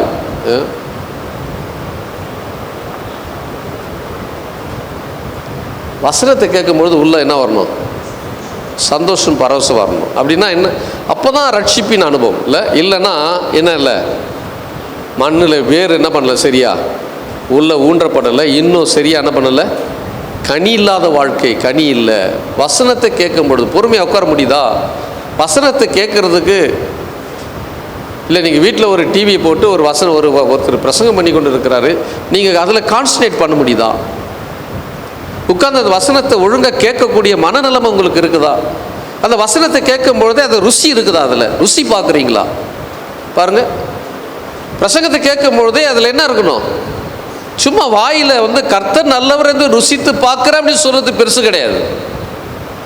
கர்த்தர் நல்லவர் எப்படி ருசி பார்க்க முடியும்? வசனத்தை கேட்கும் பொழுது உள்ளத்தில் என்ன வரணும்? ஒரு இன்பம் வரணும், ஒரு சந்தோஷம் வரணும். ஆண்டவர் என்னோட பேசுகிறார், என்னோட இடைப்படுகிறார், கர்த்தருடைய வார்த்தை எனக்கு வருகிறது. இந்த வார்த்தை எவ்வளவு அருமையாக இருக்கிறது, மதுரத்தை போல இருக்கிறது, தேனினும் அது மதுரமாக இருக்கிறது. அப்படிதான் வசனத்தை என்ன பண்ணணும்? கேட்கணுமே ஒழிய எப்படா விடுவார், எப்படா பிரசங்கத்தை முடிப்பார் அப்படின்னா என்ன அர்த்தம்னா இன்னும் வேறு கொள்ளல, இன்னும் கனி கொடுக்கிற வாழ்க்கை இல்லை, கனி இல்லாத வாழ்க்கை. அப்போ நல்ல நேரத்தில் நீங்கள் வீட்டில் போய் 1 தெசலோனிக்கேயர் 2 அதிகாரம் 1 தெசலோனிக்கேயர் 2 அதிகாரம் 13 வசனம் வீட்டில் போய் வாசித்து பாருங்கள். 1 பேதுரு 1 அதிகாரம் 22 22 வசனம் வரைக்கும் இந்த வசனத்தில் வீட்டில் போய் வாசித்து பாருங்கள். நல்ல நிலத்தில் விளைந்த கனி தேவனையும் மனிதனையும் சந்தோஷப்படுத்துகிறதா இருக்கிறது. இந்த நல்ல நிலத்தில் விதைக்கப்பட்ட விதை தேவனை மாத்திரமல்ல மனுஷனையும் என்ன பண்ணுது? சந்தோஷப்படுத்துகிறது. பாருங்க, ஒரு குடும்பத்தில் இருக்கிற ஒரு அங்கத்தினர் குடும்பத்தில் அவன் எப்படி இருக்கணும் அப்படின்னா மற்றவர்களை சந்தோஷப்படுத்தக்கூடியவனா இருக்கணும். அப்பதான் அவன் நல்ல நிலத்தில் விதைக்கப்பட்ட விதையா இருக்கிறான். அப்பதான் அவன் கனி கொடுக்கிறவனா இருக்கிறான். இல்லை அப்படின்னா இன்னும் வேறு கொள்ளலை, இன்னும் வசனத்தை ருசி பார்க்கலன்னு அர்த்தம். பிரச்சனைக்குரிய நபராக இருப்பானா, நான் குடும்பத்துக்கு அவன் தலைவலியாக இருப்பானா, குடும்பத்தில் அவன் சஞ்சலத்தை உண்டு பண்ணுறவனா இருப்பானா, அநேகரை அழ வைக்கிறவனா இருப்பான் அப்படின்னு சொன்னால் அவன் நல்ல நிலத்தில் விதைக்கப்பட்ட விதையாக இருக்க முடியாது. அப்போ நல்ல நிலத்தில் விதைக்கப்பட்ட விதை அதை போல இருக்கிறவன் என்ன பண்ணுவான்னா மனுஷனையும், சொல்லுங்க, மனுஷனையும் தேவனையும் சந்தோஷப்படுத்துகிறான். அல்லேலூயா. அதுதான் அந்த வாழ்க்கை. அது மாத்திரமல்ல, நல்ல நிலத்தில் விதைக்கப்பட்டவன் என்ன பண்ணுவோன்னா இந்த கனி என்ன பண்ணணும்னா மற்றவர்களை கிறிஸ்துவுக்குள்ள ஆதாயப்படுத்தும். அல்லேலூயா. விதைச்சி வெந்த உடனே அடுத்து இது என்ன பண்ணணும்? முளைப்பிக்கணும். இல்லை, யோசித்து பாருங்க. மாமரத்தில் சாப்பிட்றதுக்கு மாத்திரம் 5 பழம் மாத்திரம் பழுத்துச்சு அப்படின்னா எப்படி இருக்கும்? மற்றவர்களுக்கு என்னவாகணும்? பயன்படுகிறதா இருக்க வேண்டும். அப்போ இந்த கனி என்ன பண்ணணும்னா மற்றவர்களை ஆதாயப்படுத்துகிறதா இருக்கும், மற்றவர்களை சொல்லுகிறதா இருக்கும், இந்த நற்செய்தியை பரப்புகிறதா இருக்கும், நற்செய்தியை அநேகருக்கு சொல்லுகிறதா ஆதாயப்படுத்தக்கூடியதா இருக்கும். அப்புறம் இந்த விதை என்ன பண்ணணும்னா கர்த்தருடைய பணிக்கென்று கொடுக்கிறது. அப்புறம் இந்த கனி என்ன பண்ணுதுன்னா நற்கிரிகளை வெளிப்படுத்துகிறது, தன்னிடத்தில் நற்கிரிகள் வெளிப்படுகிறது. அப்புறம் கிறிஸ்தவ குணாதிசயங்கள் வெளிப்படுகிறது. கிறிஸ்துவ குணாதிசயம் இல்லை அப்படின்னா கனி இல்லாத வாழ்க்கைன்னு தான் அர்த்தம். இன்னும் என்ன பண்ணலை, வசனத்தில் என்ன பண்ணலை, வேறொன்று வசனம் என்ன பண்ணலை, குத்தப்படலை, வசனம் அவர்களை மேற்கொள்ளவில்லை, வசனத்துக்கு இன்னும் அவர்கள் என்னவா மாறல அப்படின்னா அதுக்கு அடிமைகளாய் மாறவில்லை. வசனம் அவர்களுக்குள்ள இருதயத்தில் அதாவது மேற்கொள்ளவில்லை. அதான் அதனுடைய அர்த்தம், கிறிஸ்தவ குணங்கள். அப்ப இந்த கனி என்ன பண்ணும், இந்த விதை என்ன பண்ணும்னா கிறிஸ்தவ குணத்தை வெளிப்படுத்தும்.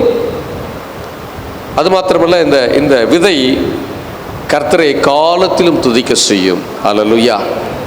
வாழ்ந்தாலும் சரி தாழ்ந்தாலும் சரி கர்த்தர் எனக்கு நல்லவர். அந்த துதிக்கிற துதி வாயிலிருந்து என்ன பண்ணாது, நீங்கவே நீங்காது. தேவனிடத்திலே நன்மை பெற்ற நான் தீமையை அனுபவிக்காமல் இருப்பது எப்படி? யோபு கேட்டான் பாருங்க. யோபு சொன்ன வார்த்தையை நினைவு கூர்ந்து பாருங்க. எவ்வளோ நன்மைகளை பெற்றிருக்கோம். சின்ன பிரச்சனை வந்த உடனே அதை தாங்கிக் கொள்ள முடியல. அந்த நேரத்தில் கர்த்தரை துதிக்க முடியுதா? ஆனால் இந்த நல்ல நிலத்தில் விதைக்கப்பட்ட விதை எல்லா சூழ்நிலையிலும் கர்த்தரை துதிக்க வைக்கும். அல்லேலூயா. சொல்ல முடியுமா? பிரச்சனை நேரத்தில், நெருக்கத்தின் மத்தியில் கர்த்தர் நல்லவர்னு சொல்ல முடியுமா? கர்த்தர் எனக்கு நல்லவராக தான் இருக்கிறாரு அப்படின்னு சொல்ல முடியுமா? என் வாழ்க்கையில் என்ன நடந்தாலும், வாழ்வு வந்தாலும் தாழ்வு வந்தாலும், நான் உயர்ந்தாலும் தாழ்ந்து போனாலும் எப்பொழுதுமே கர்த்தர் எனக்கு நல்லவராக இருக்கிறார். இதுதான் நல்ல நிலத்தில் விதைக்கப்பட்ட விதை. ஆமென் சொல்லுங்க. நல்ல நிலத்தில் விதைக்கப்பட்ட விதை ஒரு பொழுதும் சும்மா இருக்காது. கர்த்தரை துதிச்சுக்கிட்டே இருக்கும். ஆண்டவரின் நாமத்தை மகிமைப்படுத்தி கொண்டே இருக்கும். இப்போது இந்த இப்படிப்பட்டவர்கள் வேத வசனத்தை கேட்டு அதை தங்கள் இருதயத்தில் ஏற்றுக்கொள்ளுகிறார்கள், அதை ருசித்து பார்க்கிறார்கள், அதை ருசித்து அது பயன் பெறுகிறவர்களாய் இருக்கிறார்கள், மற்றவர்களுக்கு பயனுள்ளவர்களாய் மாறுகிறார். கண்களை மூடலாமா? கண்களை மூடி நான் ஜெபம் பண்ணலாம். நாம் யாரும் எழுந்து நின்று அந்த சமயத்தில் ஒரு சில நிமிஷங்கள் மாத்திரம் ஒரு அர்ப்பணிப்போடு நான் கடந்து போவோம். ஒரு அர்ப்பணிக்கப்பட்ட ஆண்டவர் என்னோடு பேசினார். கர்த்தருடைய வார்த்தை எனக்கு வெளிப்பட்டது. கர்த்தருடைய வார்த்தையை கொண்டு ஆண்டவர் என்னோடு பேசினார். எல்லா வாய்களும் கர்த்தரை ஸ்தோத்திரம் பண்ணுங்க. ஆண்டவரே ஸ்தோத்திரம். எத்தனை பேர் சொல்ல முடியும் ஆண்டவர் என்னோட பேசினார் என்று சொல்லி? கர்த்தர் என்னோடு பேசினார் என்று எத்தனை பேர் சொல்ல முடியும்? ஆண்டவரே உமக்கு ஸ்தோத்திரப்பா. ஆண்டவரே போய் துதிக்கிற ஆண்டவரே, நன்றி ஆண்டவரே, நன்றி ஆண்டவரே, நன்றி ஆண்டவரே, நன்றி ஆண்டவரே. கர்த்தருடைய வார்த்தை நமக்குள்ளே கிரியை செய்கிறது. கர்த்தருடைய வார்த்தை நம்மை பலப்படுத்துகிறது. கர்த்தருடைய வார்த்தை நம்மை ஆசீர்வதிக்கிறது. கர்த்தருடைய வார்த்தை நம்முடைய பலவீனங்கள் எல்லாம் மாற்றி போடுகிறது. கர்த்தருடைய வார்த்தை நம்முடைய வியாதிகளை குணமாக்குகிறது. கர்த்தருடைய வார்த்தை நம்மை வாழ வைக்கிறது. கர்த்தருடைய வார்த்தை நம்மை மேன்மைப்படுத்துகிறது. ஆண்டவரே, இந்த விதை நல்ல நிலத்தில் விதைக்கப்பட்ட விதையாய் மாறணும்ப்பா. சொல்லு, கரங்களை வைத்து. ஆண்டவரே, நல்ல நிலத்தில் விதைக்கப்பட்ட விதை, நல்ல நிலத்தில் விதைக்கப்பட்ட விதை 30, 60, 100 பலன் கொடுக்கிறது போல என் வாழ்க்கை பலனுள்ளதாய் மாறட்டும். ஆண்டவரே போய் துதிக்கிறோம். ஆண்டவரே போய் ஸ்தோத்திரிக்கிறோம். நன்றி ஆண்டவரே. எல்லா வாய்க்கு கர்த்தரை ஸ்தோத்திரம் பண்ணுங்க. எல்லா வாய்க்கு கர்த்தரை ஸ்தோத்திரம். நல்ல வாய் தருது கர்த்தரை ஸ்தோத்திரம் பண்ணுங்க. ஆண்டவருக்கு நன்றி செலுத்துங்க. ஆண்டவர் இன்னைக்கு என்னோட பேசினார், அதற்காக நன்றி செலுத்துங்க. ஆண்டவர் பேசின வார்த்தைகளுக்கு கர்த்தரை ஸ்தோத்திரம் பண்ணுங்க. ஆண்டவர் பேசின கிருபைகளுக்காய் ஆண்டவருக்கு நன்றி செலுத்துங்க. ஆண்டவரே போய் துதிக்கிற ஆண்டவர். நன்றி ஆண்டவரே, நன்றி ஆண்டவரே, நன்றி ஆண்டவரே, நன்றி ஆண்டவரே. நம்ம மாம்சத்தின்படி யோசித்தோம் அப்படின்னா அது மாம்சத்தின் கிரியா மாறிடும். ஆவிக்குரியவர்களாய் நம்ம யோசித்தோமானால் நம்ம ஆவிக்குரியவர்களாய் மாறிடுவோம். நல்ல நிலத்தில் விதைக்கப்பட்டவர்களாய் மாறிடுவோம். அல்லேலூயா. நன்றி, நன்றி அப்பா. ஆண்டவரே உமக்கு ஸ்தோத்திரம். ஆண்டவரே ஸ்தோத்திரிக்கிற ஆண்டவரை, துதிக்கிற ஆண்டவரே. நம்பிக்கைக்கு உரியவரே, நம்பி வந்தேன் உம் சமூகம், நம்புகிறேன் உம் வசனம். நம்பிக்கைக்கு உரியவரே, சொந்த ஆற்றலை நம்பவில்லை, தந்தை உம்மையே சார்ந்து விட்டேன். சொந்த ஆற்றலை நம்பவில்லை, தந்தை உம்மையே சார்ந்து விட்டேன். வாக்குத்தத்தம் செய்தவரே, வாழ்க்கையெல்லாம் வார்த்தை தானே. வாக்குத்தத்தம் செய்தவரே, வாழ்க்கையெல்லாம் வார்த்தை தானே. பாதைக்கு தீபம், பேதைக்கு வெளிச்சம் உந்தன் வசனமே. ஆற்றல் மிக்கது ஜீவனுள்ளது உந்தன் அருள் வாக்கு. நம்பிக்கைக்கு உரியவரே நம்பி வந்தேன் உம் சமூகம், நம்புகிறேன் உபசனம். நம்பிக்கைக்கு உரியவரே உம்மை நம்புகிற மனிதர்களை உமது அன்பு என்றும் சூழ்ந்து கொள்ளும். உம்மை நம்புகிற மனிதர்களை உமது அன்பு என்றும் சூழ்ந்து கொள்ளும். உள்ளமெல்லாம் மகிழுதையா உபசனம் நம்புவதால். உள்ளமெல்லாம் மகிழுதையா உபசனம் நம்புவதால். பாதைக்கு தீபம் பேதைக்கு வெளிச்சம் உந்தன் வசனமே. ஆற்றல் மிக்கது ஜீவனுள்ளது உந்தன் அருள் வாக்கு. நம்பிக்கைக்கு உரியவரே நம்பி வந்தேன் உம் சமூகம், நம்புகிறேன் உபசனம். நம்பிக்கைக்கு உரியவரே.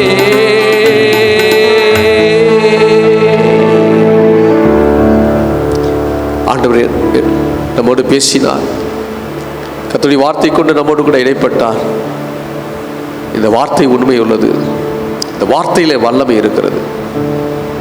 இந்த வார்த்தை நம்மை உருவாக்கும். இந்த வார்த்தை நம்மை ஆசீர்வதிக்கும்.